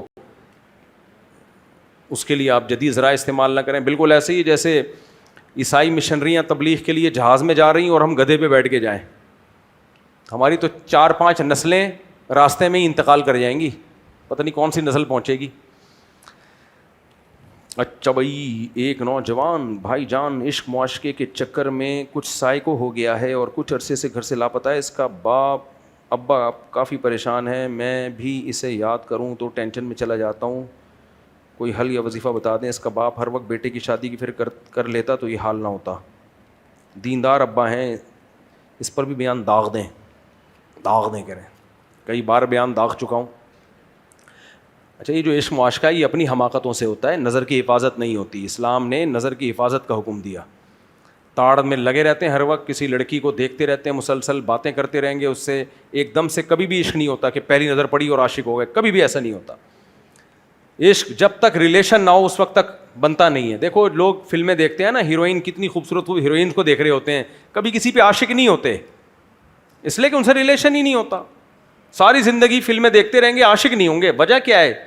کوئی رابطہ نہیں ہوا نا, کہ وہاں سے کوئی فون کیا ہو بالی ووڈ کی کسی ایکٹریس نے, اور جناب کیسے ہیں آپ, کوئی بات چیت نہیں ہوئی. تو عشق اس سے نہیں ہو جاتا. عشق ہوتا ہے جب جانبین سے ریلیشن ہوتا ہے. کیوں کیا ریلیشن بھائی؟ اللہ نے حکم دیا تھا نظر کی حفاظت کرو, کیوں نہیں حفاظت کی؟ کیوں رابطے میں رہے؟ اب پاگل ہو گئے. یہاں تو کم ہے, باہر ملکوں میں تو مرتے رہتے ہیں لوگ خودکشیوں کر کے. یہاں بھی جو خودکشیاں ہوتی ہیں نا زیادہ تر وہ ناکام معاشقے میں ہی ہوتی ہیں. تو اپنی زندگی کو تباہ و برباد مت کرو, نظر کی حفاظت کرو. اور ماں باپ کو چاہیے وہ بچے کی جلدی شادی کر دیں تاکہ ٹھکانے لگ جائے اور یہ معاشقے کے چکر ہی پیدا نہ ہو. میں نے آپ کے بیانات سن کر مجبوری میں چھپ کر شادی کی بات پکی کر لی تھی, لیکن کچھ ابا کے غصے, ناراضی اور والدین کی عزت کی خاطر میں نکاح کرنے میں کنفیوز رہا اور منع کر دیا. لیکن ابھی تک بڑے بھائی کی بات پکی نہیں ہوئی. اب مزید 7-8 سال ضائع ہو گئے.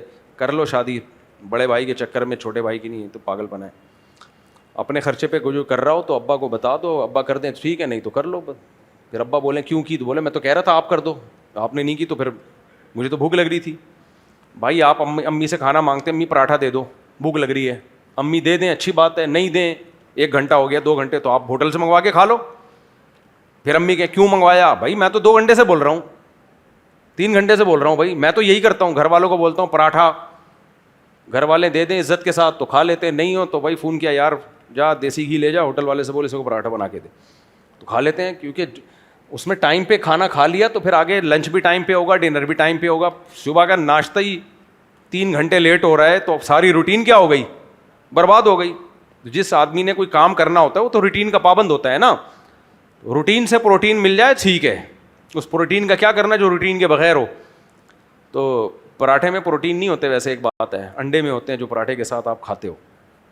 کل ایک صاحب نے مجھے ہدیہ دیا, اتنا سارا دودھ گفٹ لے کر آئے, مفتی صاحب یہ ہماری گائے کا دودھ, ویسے ہماری اپنی گائے بھی ہے. میں گھر لے گیا, میں نے کہا بوائل کرو, ساری ملائی نکال کے میرے لیے رکھ دینا, دودھ جو مرضی کرنا ہے کر لو, مجھے کیا چاہیے؟ بلائی چاہیے اس کی. تو انہوں نے ساری ملائی رات نکالی ہے, صبح ناشتے میں الحمدللہ پھوڑ دی. خیر, تو ملائی بڑی مزے کی چیز ہے. مجھے تو حیرانگی ہوتی ہے جس کو ملائی تازہ ملائی ہو, فریج کی جمی ہوئی نہیں, جس کو ملائی بھی پسند نہیں ہے تو کیا ذوق ہے یار اس کا, اتنی بس ذوق ہے نا. تو ملائی بڑی مزے کی چیز ہے. خیر, تو اس لیے ابا کرا دیں ٹھیک ہے, نہیں تو اپنے خرچے پہ پراٹھا خرید کے کھا لو. ویسے گھر میں مجھے ٹائم پہ مل جاتا ہے پراٹھا, ایسا نہیں ہے, لیکن کبھی اگر لیٹ ہو گئے, کوئی مسئلہ ہو گیا, کیا چخ چخ پخ پخ بھائی منگا کے کھا یار, اور بھی غم زمانے میں محبت کے سوا. تو اگر میں ذلیل ہو کر بڑوں کا دل دکھا کر جلدی شادی کی کوشش کر لیتا تو یہ مصیبت اور افسوس نہ ہوتا. ذلیل ہو کے کر لینا, ذلیل ہو کے شادی کرنا اس عزت سے بہتر ہے جو کنوارے رہ کے انسان کو ملتی ہے. کیا خیال ہے آپ کا؟ کیا خیال ہے؟ میں نے جو کی عزت سے کی ہیں, ہر دفعہ الگ ٹائپ کا ذلیل ہوا ہوں میں, ہر دفعہ الگ قسم کی ذلت ہوئی ہے. میرا خیال تھا اس دفعہ وہ والی اب نہیں ہوگی ذلت, کیونکہ اتنا اس سے زیادہ ذلیل ہو نہیں سکتا, لیکن یونیک ٹائپ کی ذلت. یونیک, یہ لفظ یونیک بولتا تھا میں, کسی نے بتایا یونیک. تو اس لیے ذلیل ہو کے بیوی مل جائے, خدا کی قسم یہ اس عزت سے بہتر ہے جس میں تمہیں بیوی نہ ملے. بار بار ذلیل ہو اور ذلیل لیس ہو جاؤ, ایک دن آئے گا ذلیل پروف ہو جاؤ گے, ٹھیک ہے, ذلت محسوس ہونا ختم ہو جائے گی. خدا کی قسم یار, مجھے کیوں بار بار ایک ہی ٹاپک بلواتے ہو؟ بیوی سے بڑی کوئی نعمت ہو سکتی ہے؟ عورت سے بڑی کوئی نعمت نہیں ہے. عورت سے دیکھو, یہ عشق میں پاگل ہو کے مر گیا نا, اللہ نہ کرے مر جائیے, لیکن ایک حالت یہ ہو گئی ہے. تو بھائی مرد کے لیے اللہ نے سب سے اٹریکٹیو بنایا کس کو ہے؟ گاڑی کو. بولو کبھی کوئی گاڑی کے عشق میں پاگل ہوا؟ ابے منہ سے پھوٹو, تمہارے مطلب کی بات کر رہا ہوں. کبھی کوئی اپنی گائے پہ عاشق ہو کے مر گیا؟ بزنس پہ, بینک بیلنس. بھائی سب سے زیادہ اٹریکشن اللہ نے مرد کے لیے جس چیز میں رکھی ہے, بشرطے کہ مرد کا بچہ ہو, ہجڑا نہ ہو, تو سب سے اٹریکٹیو چیز کیا بنائی ہے اللہ نے؟ عورت بنایا, بیوی کی شکل میں.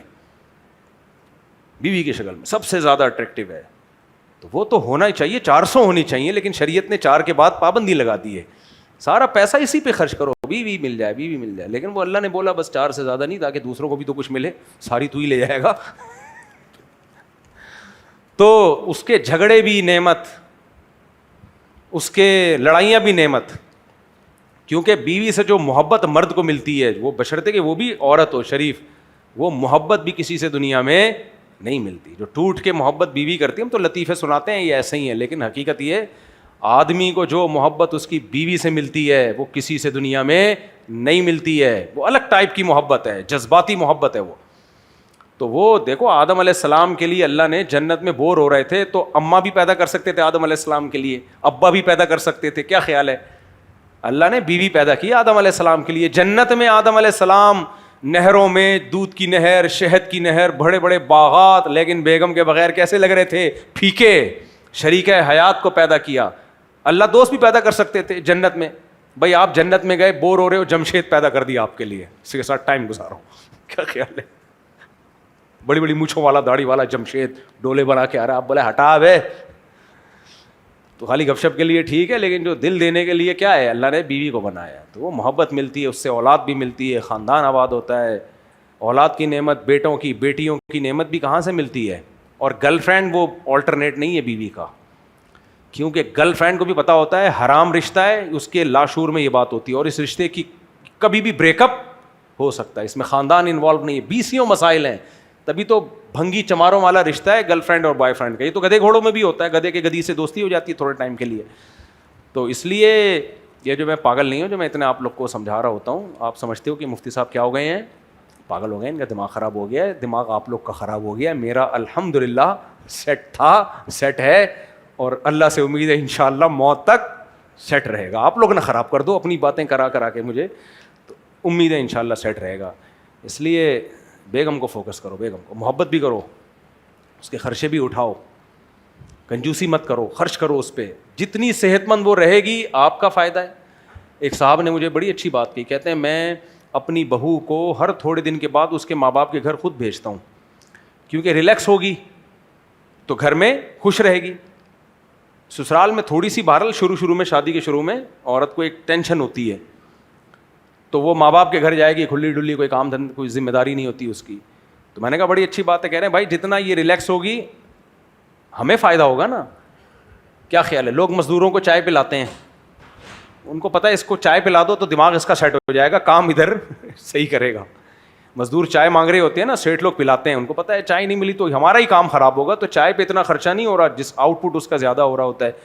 تو اسی طرح ہر عقل مند چاہتا ہے کہ بھائی بیگم پہ خرچہ کرو گے, صحت اچھی ہوگی, آپ ہی کا مستقبل اچھا ہوگا. اور بیگم کو کنجوسی کر کے بچے تو پیدا کر رہے ہیں, میرا بچہ پیدا کرنے والا بیان سنا, کھلائی پلائی والا نہیں سنا لوگوں نے. بعض لوگ ایسے بھی کمبخت ہیں, کہتے ہیں بچے زیادہ ہونے چاہیے, لیکن بھائی بیگم کی صحت کا بھی خیال ہونا چاہیے, اس کے آرام کا بھی ہونا. یہ والا میں تھے نہیں وہ اتفاق سے بیان میں, تو سارا زور بچے پیدا کرنے پر لگا دیا. جب عورت کو پریگننسی ہوتی ہے اس کو زیادہ خوراک نہیں, لیکن کوالٹی اس کی خوراک کی اچھی چاہیے ہوتی ہے.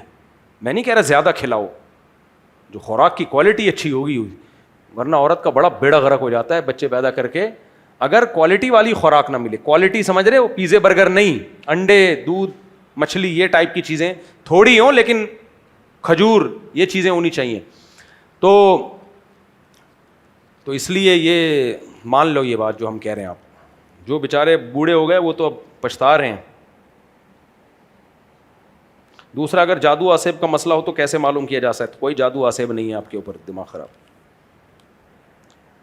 اب کر لو, کہہ رہے ذلیل ہو گیا اب کر لو بھائی. ہو سکتا ہے کوئی کہ اب یہ بوڑھے ہو گئے, اگر بوڑھے ہو گئے تو افسوس نہ ہوتا ہے ان کو, اس کا مطلب ابھی کرنٹ باقی ہے. دعا کی درخواست ہے. سراج صاحب آسن کے والد حسن عبد الرؤف کی سسٹر کو کینسر ہے. رحیم النساء بیگم, احمد نعمانی صاحب, دل سے دعا ہے جی اللہ تعالیٰ ان سب کو جلد سے جلد صحت کاملہ عاجلہ عطا فرمائے. آپ لوگ بھی دل سے دعا کر لیا کریں جب ایسی کوئی پرچی آتی ہے نا. آپ ہر بیان میں کہتے ہیں کبھی چھاؤں میں ملنا, اور جب ہم آپ سے ملاقات کرتے ہیں تو آپ ٹائم نہیں دیتے. کیوں نہیں ٹائم دیتا؟ میں ہر اتوار کو ٹائم دیتا ہوں لوگوں کو, ایک طریقہ رکھا ہوا ہے, اس پروسیس کے تحت آئیں تو ضرور ٹائم ملے گا انشاءاللہ. مفتی صاحب مجھے ضمانت نامہ لکھوانا ہے جامعۃ الرشید میں داخلے کے لیے. بھائی میں آپ کو جانتا نہیں ہوں, ضمانت نامہ تو اس کا لکھ کے دیا جاتا ہے جس کو بندہ پہلے سے جانتا ہو. تو آپ اپنی مسجد کے امام جو آپ کے محلے کے ہوں, یا کوئی بھی ایسے مدرسے کے عالم ہوں جو جن مدرسے سے معلومات لی جا سکیں, ہاں بھائی یہ وہی وہیں کے عالم ہے, تو وہ ضمانت نامہ لکھ کے دینا. مفتی صاحب میری عمر 17 سال ہے اور مجھے پیار ہو گیا ہمارے خاندان میں ایک لڑکی سے. اس سے مجھے بہت محبت ہو گئی. ہر وقت اس کے بارے میں سوچتا ہوں, اس کو بھی نہیں معلوم کہ میں اس سے محبت کرتا ہوں. سال میں صرف یا 2 مرتبہ اس کا دیدار ہوتا ہے. میں چاہتا ہوں کہ اس کو بتا دوں کہ میں اس سے محبت کرتا ہوں, کیونکہ ہمارے خاندان میں شادی 25 یا 26 سال کی عمر میں کرتے ہیں. اتنے میں اس کو کوئی اور نہ پسند پھنسا لے. مجھے اس بات کا ڈر لگا رہتا ہے. میں نے زندگی میں پہلی مرتبہ محبت کی. بھی تیری زندگی ہوئی کتنی ہے؟ کہہ رہے زندگی میں پہلی مرتبہ, بڑا تیر مارا ہے تو نے. وہ بھی اس سے آپ مشورہ دیں, کیا کروں؟ وظیفہ بتا دیں. اس کو دیکھنا چھوڑ دو, اس کے بارے میں سوچنا چھوڑ دو, کیونکہ ہماری سوسائٹی میں جب تک جیب میں روکھڑا نہ ہو رشتے نہیں آتے. اور یہ جو عشق ہوا ہے یہ خود بخود ختم ہو جائے گا. کوئی قبر میں لے کے نہیں جاتا. اپنا علاج خود کرو, کمانے کی فکر کرو. تم روکھڑا کماؤ گے تو رشتہ خود چل کے آئے گا. سمجھ میں آ رہی ہے بات؟ کماؤ گے تو ابا اگر کر دیں, مالدار ہیں, اپنے خرچے پہ کر دیں تو بڑی اچھی بات ہے, لیکن ابا کو بھی ڈر ہوتا ہے کم وقت بالکل ہی نہ پڑھ کے بیٹھ جائے. یہ ڈر ہوتا ہے اس زمانے میں ابا کو, اور یہ بالکل صحیح ڈر ہوتا ہے. ابا کر دیں تو اچھی بات ہے, لیکن ابا پہ لازم نہیں ہے. تو اس لیے بزنس کرو, کوئی کچھ کماؤ اور ٹائم اس میں لگاؤ, دماغ بھی وہاں سے ہٹ جائے گا. پھر جب روکھڑا آئے گا نا تو رشتے نہیں فرشتے آئیں گے. فرشتے ایسے یعنی فرشتے نما رشتے آئیں گے. اچھا میرے بھائی, لڑکی کے ماں باپ نا سب سے پہلے یہ دیکھتے ہیں کہ یہ کھلائے گا کیا ہماری بیٹی کو, اور یہ ان کا حق ہے. کیسے رکھے گا, اسٹینڈرڈ کی لائف دے سکتا ہے کہ نہیں دے سکتا, تو وہ یہ دیکھ رہے ہوتے ہیں نا. تو ان کا حق ہے یہ سوچیں وہ. تو آپ کچھ روکڑا کماؤ. پینا حرام ہے یا مکروہ, یہ کیا لکھا ہوا ہے؟ پوڈ بائننس, یہ کیا ہوتا ہے بھائی؟ پینا کیوں لکھا ہوا ہے یہ؟ جی اچھا, بس بری چیز ہے یار. اس کی ٹریڈنگ کرنا کیسا ہے؟ سگریٹ کی طرح کا نشہ ہے نا. بس تمباکو کا جو حکم ہے مکروہ ناپسندیدہ ہے. آپ کے گارڈ نماز پڑھتے ہیں یا نہیں پڑھتے؟ 5 نمازیں پڑھتے ہیں میرے بھائی. ہمارے گارڈ 5 جماعت کی نماز نہیں پڑھتے کیونکہ وہ پہرا دے رہے ہوتے ہیں. اگر یہ پہرا نہ دیں جماعت کی نماز میں, یہ بھی نماز پڑھ رہے ہوں, تو ہم سب کی نماز اکٹھی ہو رہی ہوگی. تو یہ سب صرف میری حفاظت نہیں کر رہے, آپ سب کی بھی حفاظت کر رہے ہیں. باقی اللہ حفاظت کرنے والا ہے, اللہ ہم سب کی حفاظت کرے. تیمم کی لغوی اور اصطلاحی تعریف بتا دیں. کوئی معاشرتی علوم کا امتحان آ رہا ہے آپ کا, میرا خیال ہے. تیمم عربی میں قصد کرنے کو کہتے ہیں, ارادہ کرنا. فتیمموا صعیدا طیبا, اللہ کہتے ہیں ارادہ کرو مٹی کا, یعنی اس کی طرف جاؤ اور اس کو چہرے اور ہاتھ پہ ملو, جیسے کہ حدیث میں تفسیر ہے. تو تیمم کا لغوی معنی ارادہ ہے, اور اصطلاح میں 2 ضربوں کا نام ہے. ایک ضرب ماری اور ہاتھ چہرے پہ پھیر لیا, دوسری ضرب ماری بازو پہ اور ہاتھ پہ. 2 ضربوں کو تیمم کہتے ہیں. تیمم میں نیت فرض اور وضو میں مستحب کیوں ہے؟ تیمم میں نیت فرض اس لیے کہ تیمم نام ہی ارادے کا ہے, تو نیت ارادے کو ہی تو کہتے ہیں, جبکہ وضو میں ارادہ نہیں ہے. وضو میں طہارت ہے. طہارت پانی کو, اللہ نے پانی کو ویسے ہی پاکیزہ بنایا, نیت نہ بھی ہو تو پانی پاک صاف کر دیتا ہے. امام ابو حنیفہ کا جو فقہ ہے نا بڑا جاندار ہے. دیگر اماموں کے نزدیک وضو میں بھی نیت فرض ہے, نئی نیت کرو گے تو وضو نہیں ہوگا. امام حنیفہ کہتے ہیں تیمم میں تو نیت فرض ہے, وضو میں نیت کر لو گے تو وضو کا ثواب ملے گا, لیکن نیت نہیں کرو گے تو ثواب نہیں ملے گا, لیکن وضو پھر بھی ہو جائے گا. وجہ کیا ہے؟ اللہ نے پانی کو پاک کرنے والا بنایا ہے, قرآن میں ہے, تو یہ بغیر نیت کے بھی پاک کر دے گا آپ کو, جبکہ مٹی کو پاک کرنے والا نہیں بنایا. تو اس لیے اس کو اس سے پاکی کی نیت کرنی پڑے گی باقاعدہ. سمجھ میں آ رہی ہے بات کہ نہیں آ رہی؟ سعید طاہر سے مراد صرف مٹی ہے یا کچھ اور؟ جو بھی مٹی کی جنس میں چیزیں داخل ہیں، مٹی کی جنس یعنی مٹی جیسی ہوں، زمین تو اس سے بھی تیمم جائز ہے. اس کی تعریف یہ ہے کہ جو جلانے سے جلے نہیں. جیسے مٹی کو جلاؤ تو راکھ نہیں بنتی، وہ تو سنگ مرمر کے پہاڑ ہیں، چونا ہے، زمین کی چیزیں ہیں نا یہ ساری کی ساری، ان پہ بھی تیمم جائز ہے. البتہ لکڑی پہ جائز نہیں ہے، کوئلے پہ جائز نہیں ہے. تو کیا کرنا ہے تم نے اتنی ڈیٹیل میں جا کے؟ اتنی مٹی کیا مارکیٹ میں کم پڑ گئی ہے، سیدھے مٹی سے کر لیا کرو. کیا نماز جمعہ فوت ہونے والی ہو تو تیمم کرنا جائز ہے؟ نہیں، جائز نہیں ہے، کیونکہ نماز جمعہ کا آلٹرنیٹ ظہر کی نماز موجود ہے. جمعہ اگر نکل گیا تو آپ ظہر پڑھو گے. البتہ نماز جنازہ قضا ہونے کا خطرہ ہو اور آپ کو خیال ہو کہ وضو کروں گا تو نماز جنازہ نکل جائے گی، تو پھر تیمم جائز ہے، کیونکہ نماز جنازہ 2 دفعہ جائز نہیں ہے. یہ جو آج کل رواج پڑ گیا نا، ایک جنازہ شہر میں ایک جنازہ گاؤں میں، صحابہ سے ثابت نہیں ہے، مکروہ ہے، ناجائز ہے. یہ ایک ہی جنازہ ہونا چاہیے بس. صرف دوسرا اس وقت جائز ہے جب بیٹے کی پرمیشن کے بغیر کوئی زبردستی پڑھا لے. اس نے اجازت نہیں دی پھر بھی پڑھا لیا تو پھر بیٹے کو جائز ہے کہ لوٹا دے وہ. تو باقی ایسے نہیں ہے کہ یہاں بھی وہاں بھی. یہ علماء کا بھی شروع ہو گیا، ایک جنازہ یہاں ایک جنازہ وہاں، یہ غلط ہے. تو اس لیے جنازہ نکلنے کا اگر خطرہ ہے، آپ کا خیال ہے وضو کروں گا تو جنازہ نکل جائے گا، تو تیمم کر کے چونے پہ بھی تیمم ہو سکتا ہے. دیوار پہ جیسے چونا ہوا ہوتا ہے نا، اس پہ بھی ہاتھ مار کے تیمم کیا جا سکتا ہے. آئل پینٹ پہ نہیں ہوگا. سمجھ میں آ رہی ہے بات؟ کیونکہ وہ زمین کی جنس میں شمار نہیں ہوتا، چونا ہوتا ہے. تو اگر جنازہ نکل رہا ہے، آپ کا خیال ہے کہ وضو کرنے گئے تو جنازہ نکل جائے گا، تو جلدی سے یوں کر کے جنازے میں شامل ہو جاؤ، کیونکہ جنازے کو ریپیٹ نہیں کیا جا سکتا.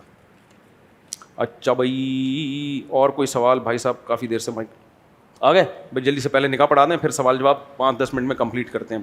1 منٹ ذرا جلدی سے آ جائیں بھائی. دولہا محمد احمد ولد، یہ کیا لکھا ہوا ہے؟ رضوان احمد. تو اردو کی رائٹنگ کا بیڑا غرق ہو گیا. آپ ہیں اتنی دیر سے، آپ مائک لے کے بیٹھے ہوئے، دولہا ہیں آپ. میں کچھ اور سمجھ رہا ہوں. قبول کرنے کے لیے بندہ گھنٹے سے بیٹھا ہوا ہے، مائک کچھ چھوڑ، میں کہ دونوں ہاتھوں سے مائک پکڑا ہوا ہے، کسی طرح قبولنے کا موقع ملے.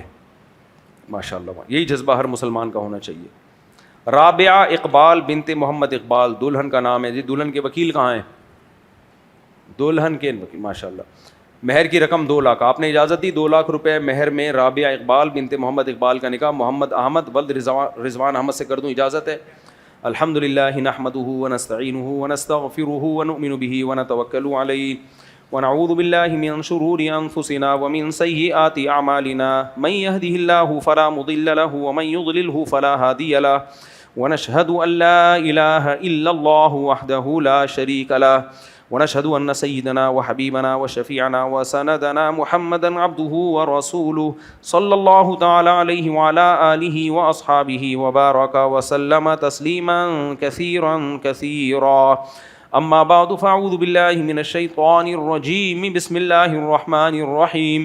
يا ايها الناس اتقوا ربكم الذي خلقكم من نفس واحدة وخلق منها زوجها وبث منهما رجالا كثيرا ونساء واتقوا الله الذي تساءلون به والارحام ان الله كان عليكم رقيبا. وقال تعالى يا أيها الذين آمنوا اتقوا الله وقولوا قولا سديدا يصلح لكم أعمالكم ويغفر لكم ذنوبكم ومن يطع الله ورسوله فقد فاز فوزا عظيما. وقال النبي صلى الله عليه وسلم النكاح من سنتي وقال فمن رغب عن سنتي فليس مني. وقال النبي صلى الله عليه وسلم تزوجوا الودود الولود فإني مباهي بكم الأمم. وقال النبي صلى الله عليه وسلم تزوجوا ولا تكونوا كرهبان النصارى. جناب محمد احمد ولد رضوان احمد، میں نے 2 لاکھ روپے مہر میں آپ کا نکاح رابعہ اقبال بنت محمد اقبال سے کیا. آپ نے اس نکاح کو قبول کیا؟ جی قبول ہے. ماشاء اللہ. دعا کریں اللہ تعالیٰ برکت دے. الحمدللہ رب العالمین والعاقبۃ للمتقین والصلاۃ والسلام علی رسولہ الکریم. اے اللہ اس نکاح کو اپنے دربار میں قبول فرما، اس کی برکتیں زوجین کو تادم حیات نصیب فرما. آپس کے اختلاف و انتشار سے، لڑائی جھگڑوں سے، ہر قسم کے شر سے، فساد سے اللہ اس جوڑے کی حفاظت فرما. اے اللہ اس نکاح کو دونوں کے خاندانوں میں جوڑ کا، محبتوں کا ذریعہ بنا. دونوں کے خاندانوں کو شیطان کے ہر قسم کے شر سے اللہ محفوظ فرما. جس کی جو جائز مراد ہو اللہ اس کی مراد کو پورا فرما. ربنا آتنا فی الدنیا حسنۃ وفی الآخرۃ حسنۃ وقنا عذاب النار صلی اللہ تعالی علی خیر خلقہ محمد وعلی آلہ وصحبہ اجمعین. اللہ تعالیٰ بہت مبارک کرے. 2 سوال بس اور لے لیتے ہیں یہاں سے مجمع سے, پھر چھٹی. بہت لوگ ہاتھ کھڑا کر رہے ہیں, ذرا ایک منٹ. جی السلام علیکم. وعلیکم السلام. مفتی صاحب میرا دوست ہے, اس کی کسی سے دوستی ہوئی تھی, وہ اس سے عشق کر بیٹھا ہے. لڑکی سے؟ لڑکے سے. اور اس کے بعد ابھی وہ دوست الگ ہوا ہے تو وہ میرے کو بد دعائیں دے رہا ہے, تو لگے گی یا کیا؟ نہیں کوئی بد دعائیں نہیں لگے گی, اللہ معاف فرمائے یار. یہ تو بہت ہی بری بات ہے نا. وہ پہلے چلیں, ان کے بعد ان کو دے دیے گا. جی السلام علیکم. وعلیکم السلام. امام صاحب, میں نے اپنے ایک رشتہ دار کے پیسے اپنے کاروبار میں لگائے تھے, اور انہوں نے یہ کہہ بھی دیا تھا کہ جو نفع ہو نقصان ہو کوئی مسئلہ نہیں, برابر میں ہوں گے. لیکن مجھے پتہ تھا کہ وہ اس چیز نقصان کو برداشت نہیں کر سکتے, اور میری حیثیت تھی تو مائک کے قریب. تو تقریباً میں نے ان سے 25,000 روپے مہینہ باندھا تھا کہ جی میں آپ کو 20 لاکھ روپے 25,000 دیتا رہوں گا. ایک اماؤنٹ میں نے فکس کر لی, نقصان کی ذمہ داری میری تھی. حالانکہ انہوں نے اس طرح کی کوئی شرط مجھ سے طے نہیں کی. انہوں نے کہا نقصان میں تب بھی کوئی مسئلہ نہیں ہے. تو کیا یہ چیز سود میں شمار ہوگا؟ بالکل, کیونکہ ایک اماؤنٹ جو فکس کر لی نا 20 لاکھ دینے آپ ہر سال, تو یہ جائز نہیں ہے. آپ نے ان سے یہ ایگریمنٹ کرنا تھا کہ میری انویسٹمنٹ ہے, پروفٹ جتنا ہوگا پرسنٹیج کے حساب سے ہم اس کو تقسیم کریں گے. پھر منتھلی کچھ دیتے رہیں آپ فکس, سال کے بعد ہم اس کو ایڈجسٹ کر لیں گے. اچھا, یہ فکس میری طرف سے ہوا تھا, ان کی طرف سے نہیں, یہ غلط ہے, ناجائز ہے. اب اس چیز کو کیسے صحیح کیا جا سکتا ہے؟ اب اس چیز کو ایسے صحیح کیا جا سکتا ہے, یہ معاملہ فاسد ہو گیا. تو اب آپ نے جو پیسے ان کو دیے ہیں, انہوں نے جو محنت کی ہے نا, ان کی صرف انویسٹمنٹ تھی, محنت ان کی کوئی. اچھا, محنت آپ کی ہے, صرف محنت میری. محنت آپ کی ہے, تو ان سے آپ اجرت لیں گے. ان کی انویسٹمنٹ, یہ ایگریمنٹ تو کر دیا ختم, ٹھیک ہے. ٹھیک ہے. جو 20 لاکھ آپ نے لیے, آپ نے لیے ہیں, میں نے لیے تھے ان سے, انویسٹمنٹ کروائی. اچھا, انویسٹمنٹ کے لیے 20 لاکھ لیے تھے, پروفٹ میں آپ نے کہا تھا فکس اماؤنٹ دیتا رہوں گا. جی بالکل. تو جو پروفٹ آپ نے ان کو فکس اماؤنٹ دیا ہے, اس کو تو اس 20 لاکھ میں سے مائنس کر لیں. ٹھیک ہے. اور آپ کو ملے گی اجرت مثلیہ. اجرت مثلیہ کا مطلب یہ کہ جو کام آپ نے کیا ہے, یہ دیکھا جائے گا کہ اگر کوئی کمپنی کسی ملازم کو اس کام کے لیے رکھتی تو کتنی سیلری دیتی وہ, تو اتنی تنخواہ آپ لے لیں. سمجھ میں آ رہی ہے بات؟ یعنی آپ یوں, وہ شرکت کا جو مزاربت کا ایگریمنٹ تو ختم, وہ ناجائز تھا. تو یہ سمجھا جائے گا ایک سیٹ تھے, 20 لاکھ میں انہوں نے ایک ملازم رکھا ہے کام کے لیے, تو اس ملازم کی کتنی تنخواہ ہونی چاہیے سوسائٹی میں, کتنی ہوتی ہے, تو 4-5 لوگوں سے اندازہ لے کے اس کا ایک ریشو نکال لیں, وہ تنخواہ آپ کو ملے گی. باقی سارا پیسہ ان کو واپس کریں گے آپ. جی السلام علیکم. وعلیکم السلام. مفتی صاحب میں, اللہ مبارک کرے, ماشاء اللہ. کہاں رہتے ہیں؟ سکھر میں. ارے ماشاء اللہ. تو سول کپڑوں میں آئے نا, اس لیے میں نے پہچانا نہیں آپ کو. دولہا تو آدمی شیروانی پھروانی. نہیں یار, میں نے کبھی بھی نہیں کہا. میں نے کہا دولہا لگے دیکھنے میں. وہ تو میں چونکہ بہت دفعہ بنا ہوں نا, اس لیے میں سول کپڑوں میں. لیکن آپ کا تو چلو, وہ سسرال سن رہا ہوگا, پھر ناراض ہوگا. جی جی جی جی بھائی. ادھر وہ مفتی صاحب, میں ایک ٹائم پہ یونیورسٹی میں تھا, تو یونیورسٹی میں مجھے ایک لڑکی پسند تھی. تو لڑکی والوں نے بولا کہ آپ اپنے جو ہے نا گھر والوں کو لے کر آؤ. 2022 کی بات ہے.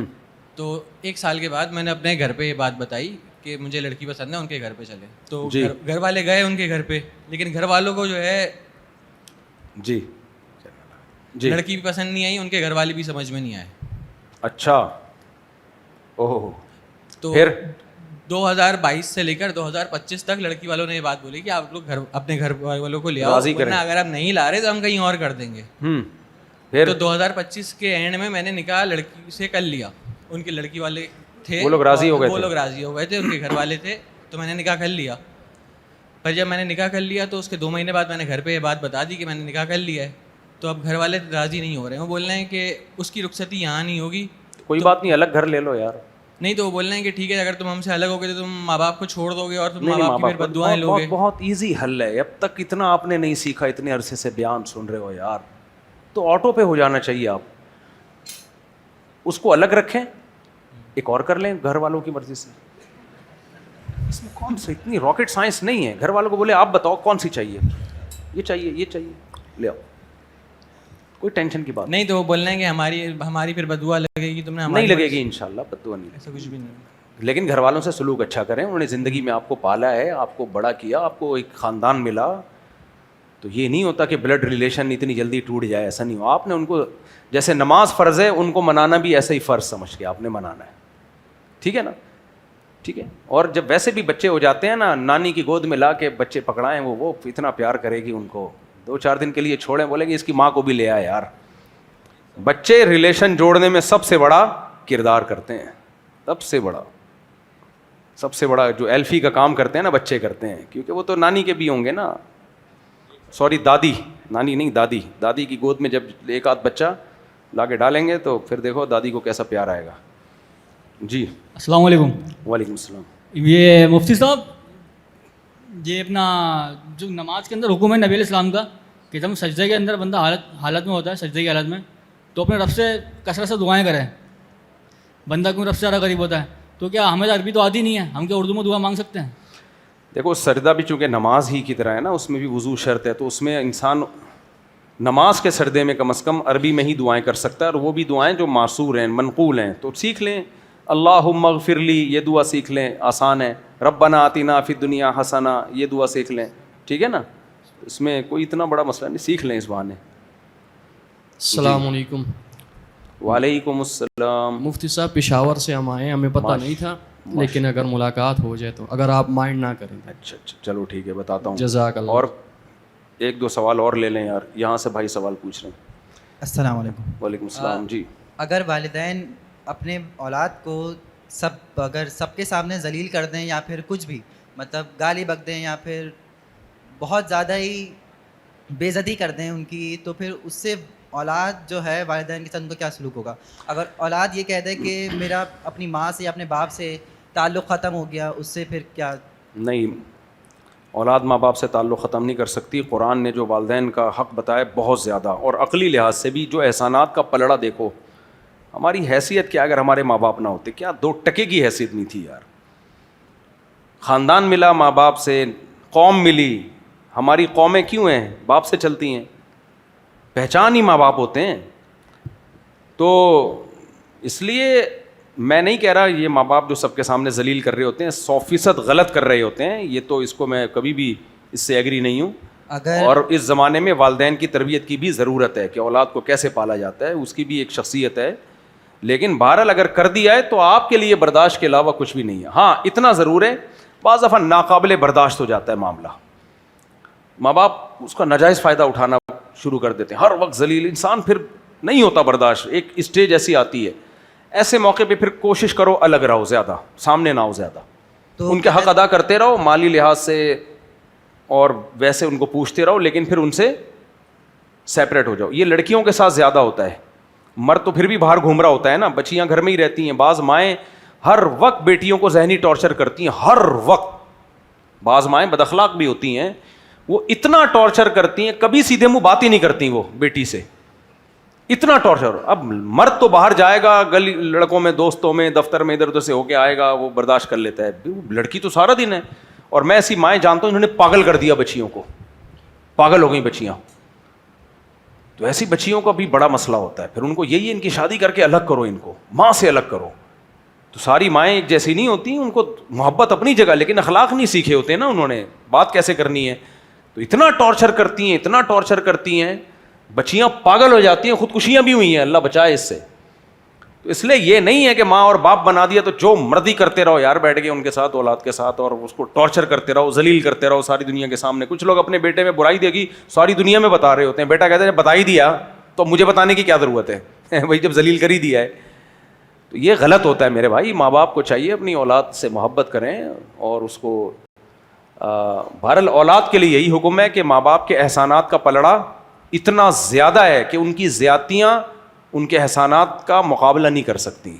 تو بیلنس کرنا چاہیے نا. اللہ میاں بھی تو دیکھو قیامت میں اعمال کو تولیں گے, جس کی نیکیوں کا وزن زیادہ ہوا جنت میں, برائیوں کا وزن زیادہ ہوا جہنم میں. یہ تھوڑی کہ جس نے برائی کی لازمی جہنم میں ہی جائے گا, تو کوئی بچے گا ہی نہیں. تو اللہ میاں نے بھی پلس مائنس کرنا ہے کہ کچھ ٹھیک ہے برائیاں ہیں لیکن کچھ اچھائیاں بھی تو ہیں. تو جب ماں باپ اللہ ہمارے ساتھ پلس مائنس کریں گے تو ہم نے بھی ماں باپ کے احسانات اور ان کی طرف سے کوئی زیادتی ہو رہی ہے اس کو پلس مائنس کرنا ہے. تو سارے احسانات کو ایسے وہ نہیں کر دینا. باقی برداشت نہیں ہو رہا, باہر نکل جاؤ, شادی کر کے الگ ہو جاؤ. السلام یہ علیکم مشورہ میں دے دیتا ہوں لوگوں کو. جی حضرت. ایسا حافظ قرآن جو پورے سال داڑھی کاٹے اور رمضان میں پکی نیت کرے کہ آئندہ داڑھی نہیں کاٹوں گا، حالانکہ اس کی داڑھی پوری نہیں ہے، اس کے پیچھے تراویح کی نماز ہو جاتی ہے؟ نیت کر لی ہے تو ہو جاتی ہے یار، زیادہ ہو جائے گی، اچھی بات ہے. وہ اس کو چاہیے لوگوں کو بتا دے بھائی میں نے رکھ لی ہے داڑھی، نیت کر لی ہے.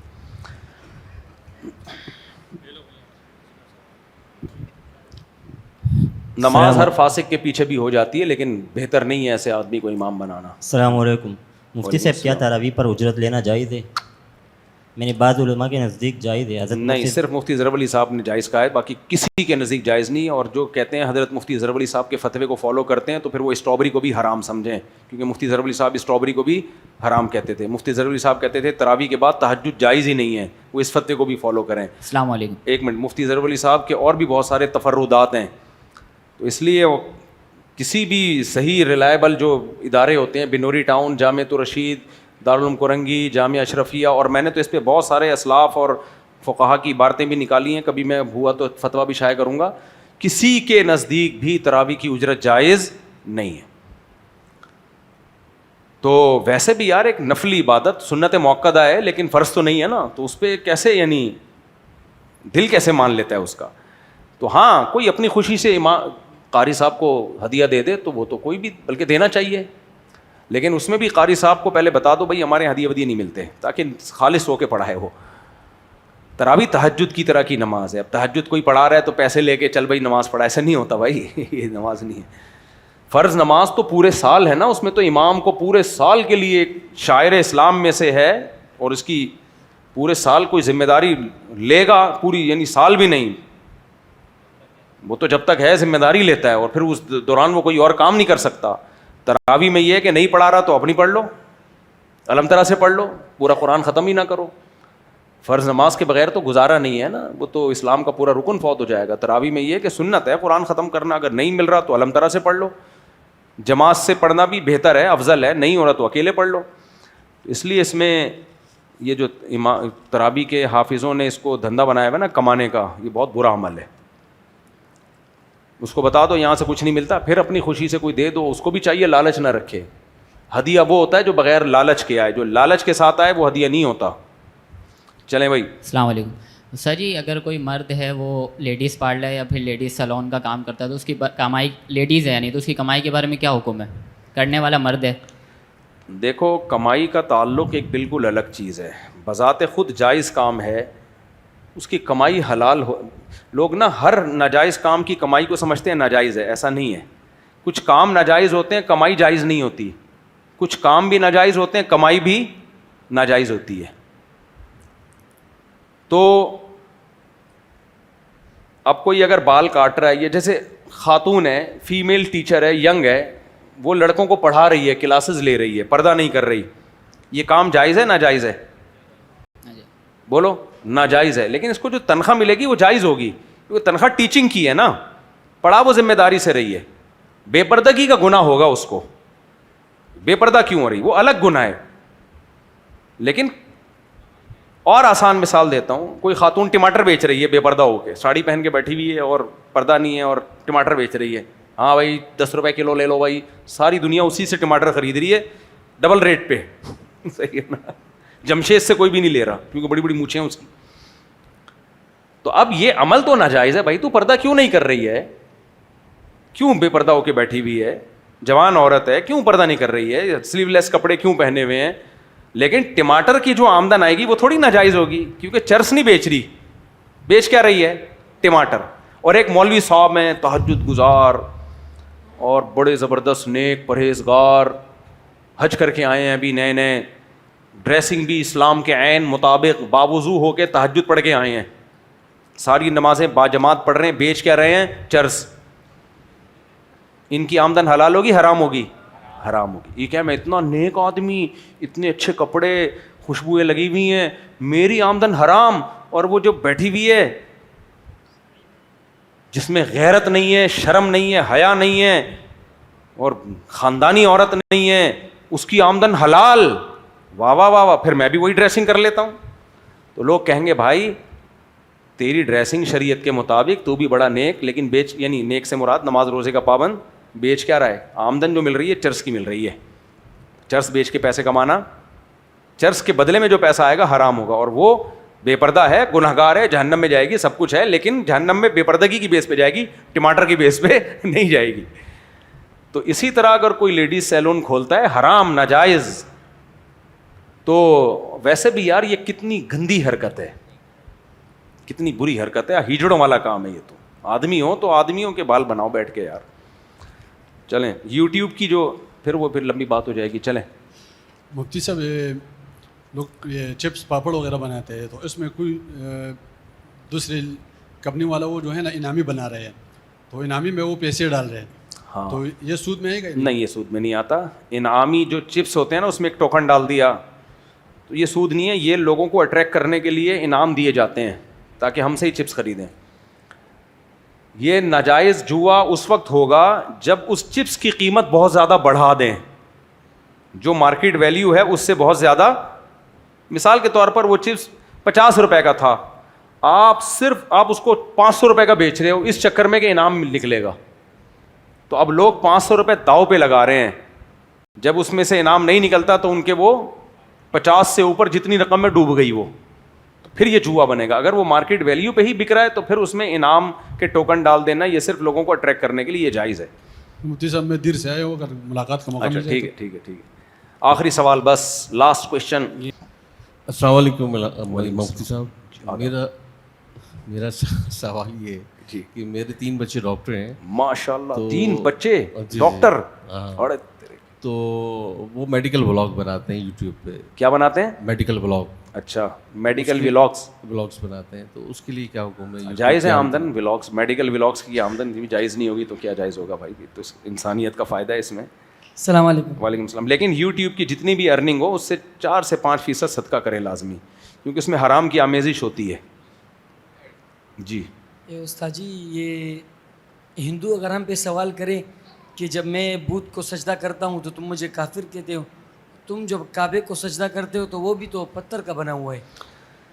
کعبے کو ہم سجدہ کرتے ہیں اللہ کا گھر سمجھ کے, اور کعبے کو ہم نفع نقصان کا مالک نہیں سمجھتے. اللہ نے بتا دیا میرا گھر ہے, اس کو سجدہ کرو, تو ہم کر لیتے ہیں. تو اصل میں اللہ کو سجدہ ہوتا ہے. یہ جو بتوں کو سجدہ کرتے ہیں تو یہ سمجھ کے کہ یہ بت ہمیں نفع اور نقصان دیتے ہیں, یہ ہمارے نفع اور نقصان کے مالک ہیں. ہم تھوڑی سمجھتے ہیں کہ ہمارے نفع نقصان کے مالک ہیں.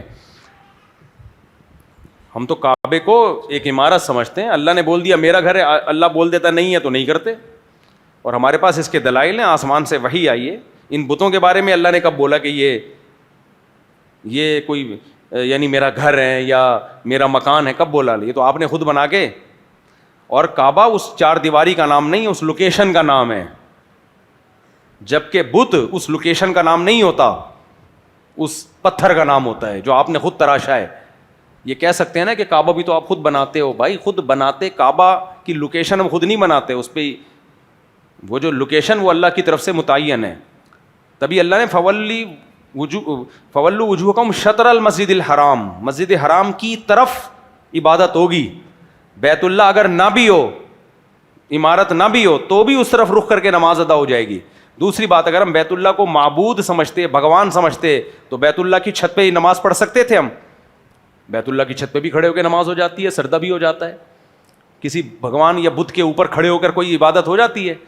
ہمارے ہاں تو بیت اللہ کے اندر نماز پڑھو تو بھی ہو جائے گی, بیت اللہ کی چھت پہ نماز پڑھو تو بھی, کیونکہ سمت وہی ہے. تو وہ تو 4 دیواری تو ایک نشان ہے, نشان, تاکہ وہ لوکیشن ضائع نہ ہو اور اس کی نسبت اللہ کی طرف ہے. تبھی ہم طواف جب کرتے ہیں یا بیت اللہ کے سامنے سجدہ کرتے ہیں, بیت اللہ سے کبھی بھی دعا نہیں مانگتے کہ اے اللہ کے گھر تو ہماری بگڑی بنا دے. نہ ہمیں پتہ ہے نہیں بنا سکتا. بناتا کون ہے بگڑی؟ اللہ بناتا ہے. حضرت عمر حجر اسود کا بوسہ لیا کرتے تھے تو کہتے تھے تو پتھر ہے, نہ نفع دے سکتا ہے نہ نقصان. ہم نے صرف پیغمبر کو دیکھا ہے تجھے بوسہ دیتے ہیں, کہ تیری نسبت کس کی طرف ہے؟ اللہ کے گھر کی طرف.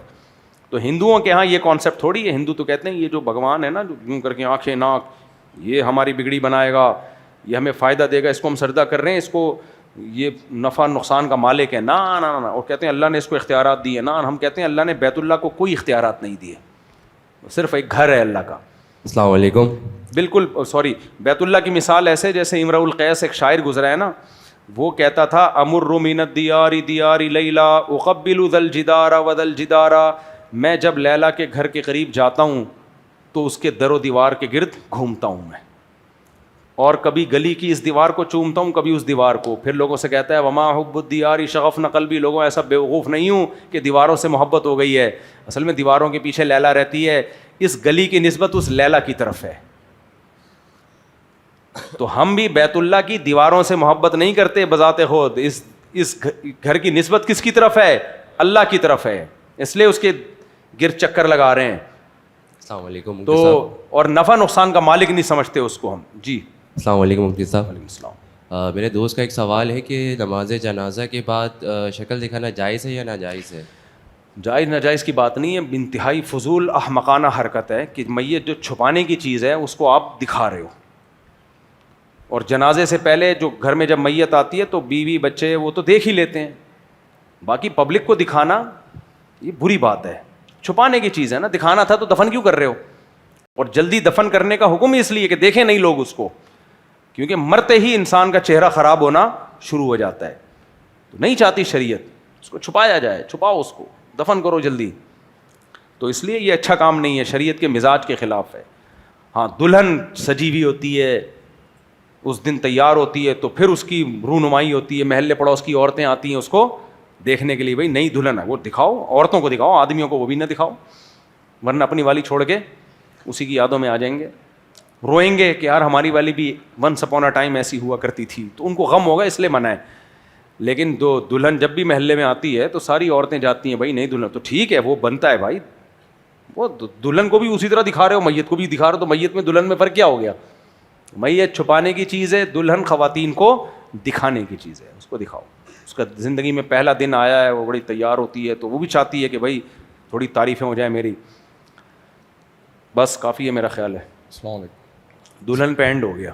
جی السلام علیکم. وعلیکم السلام. بس آخری سوال ہے, اب مائک لے لیں گے ان کے بعد. بہت تھک گیا یار میرے بھائی, بہت, ایسے تو کبھی ختم نہیں ہوگا. جی پوچھیں. مولانا صاحب یہ تقریباً ہماری ایج سے مائک قریب رکھیں نا, والدین ہوتے ہیں, یہ اپنے چھوٹے چھوٹے بچوں کو 12 سال 13 سال نہ سمجھ بچے ہوتے ہیں, موبائل دلوا کے دے دیتے ہیں.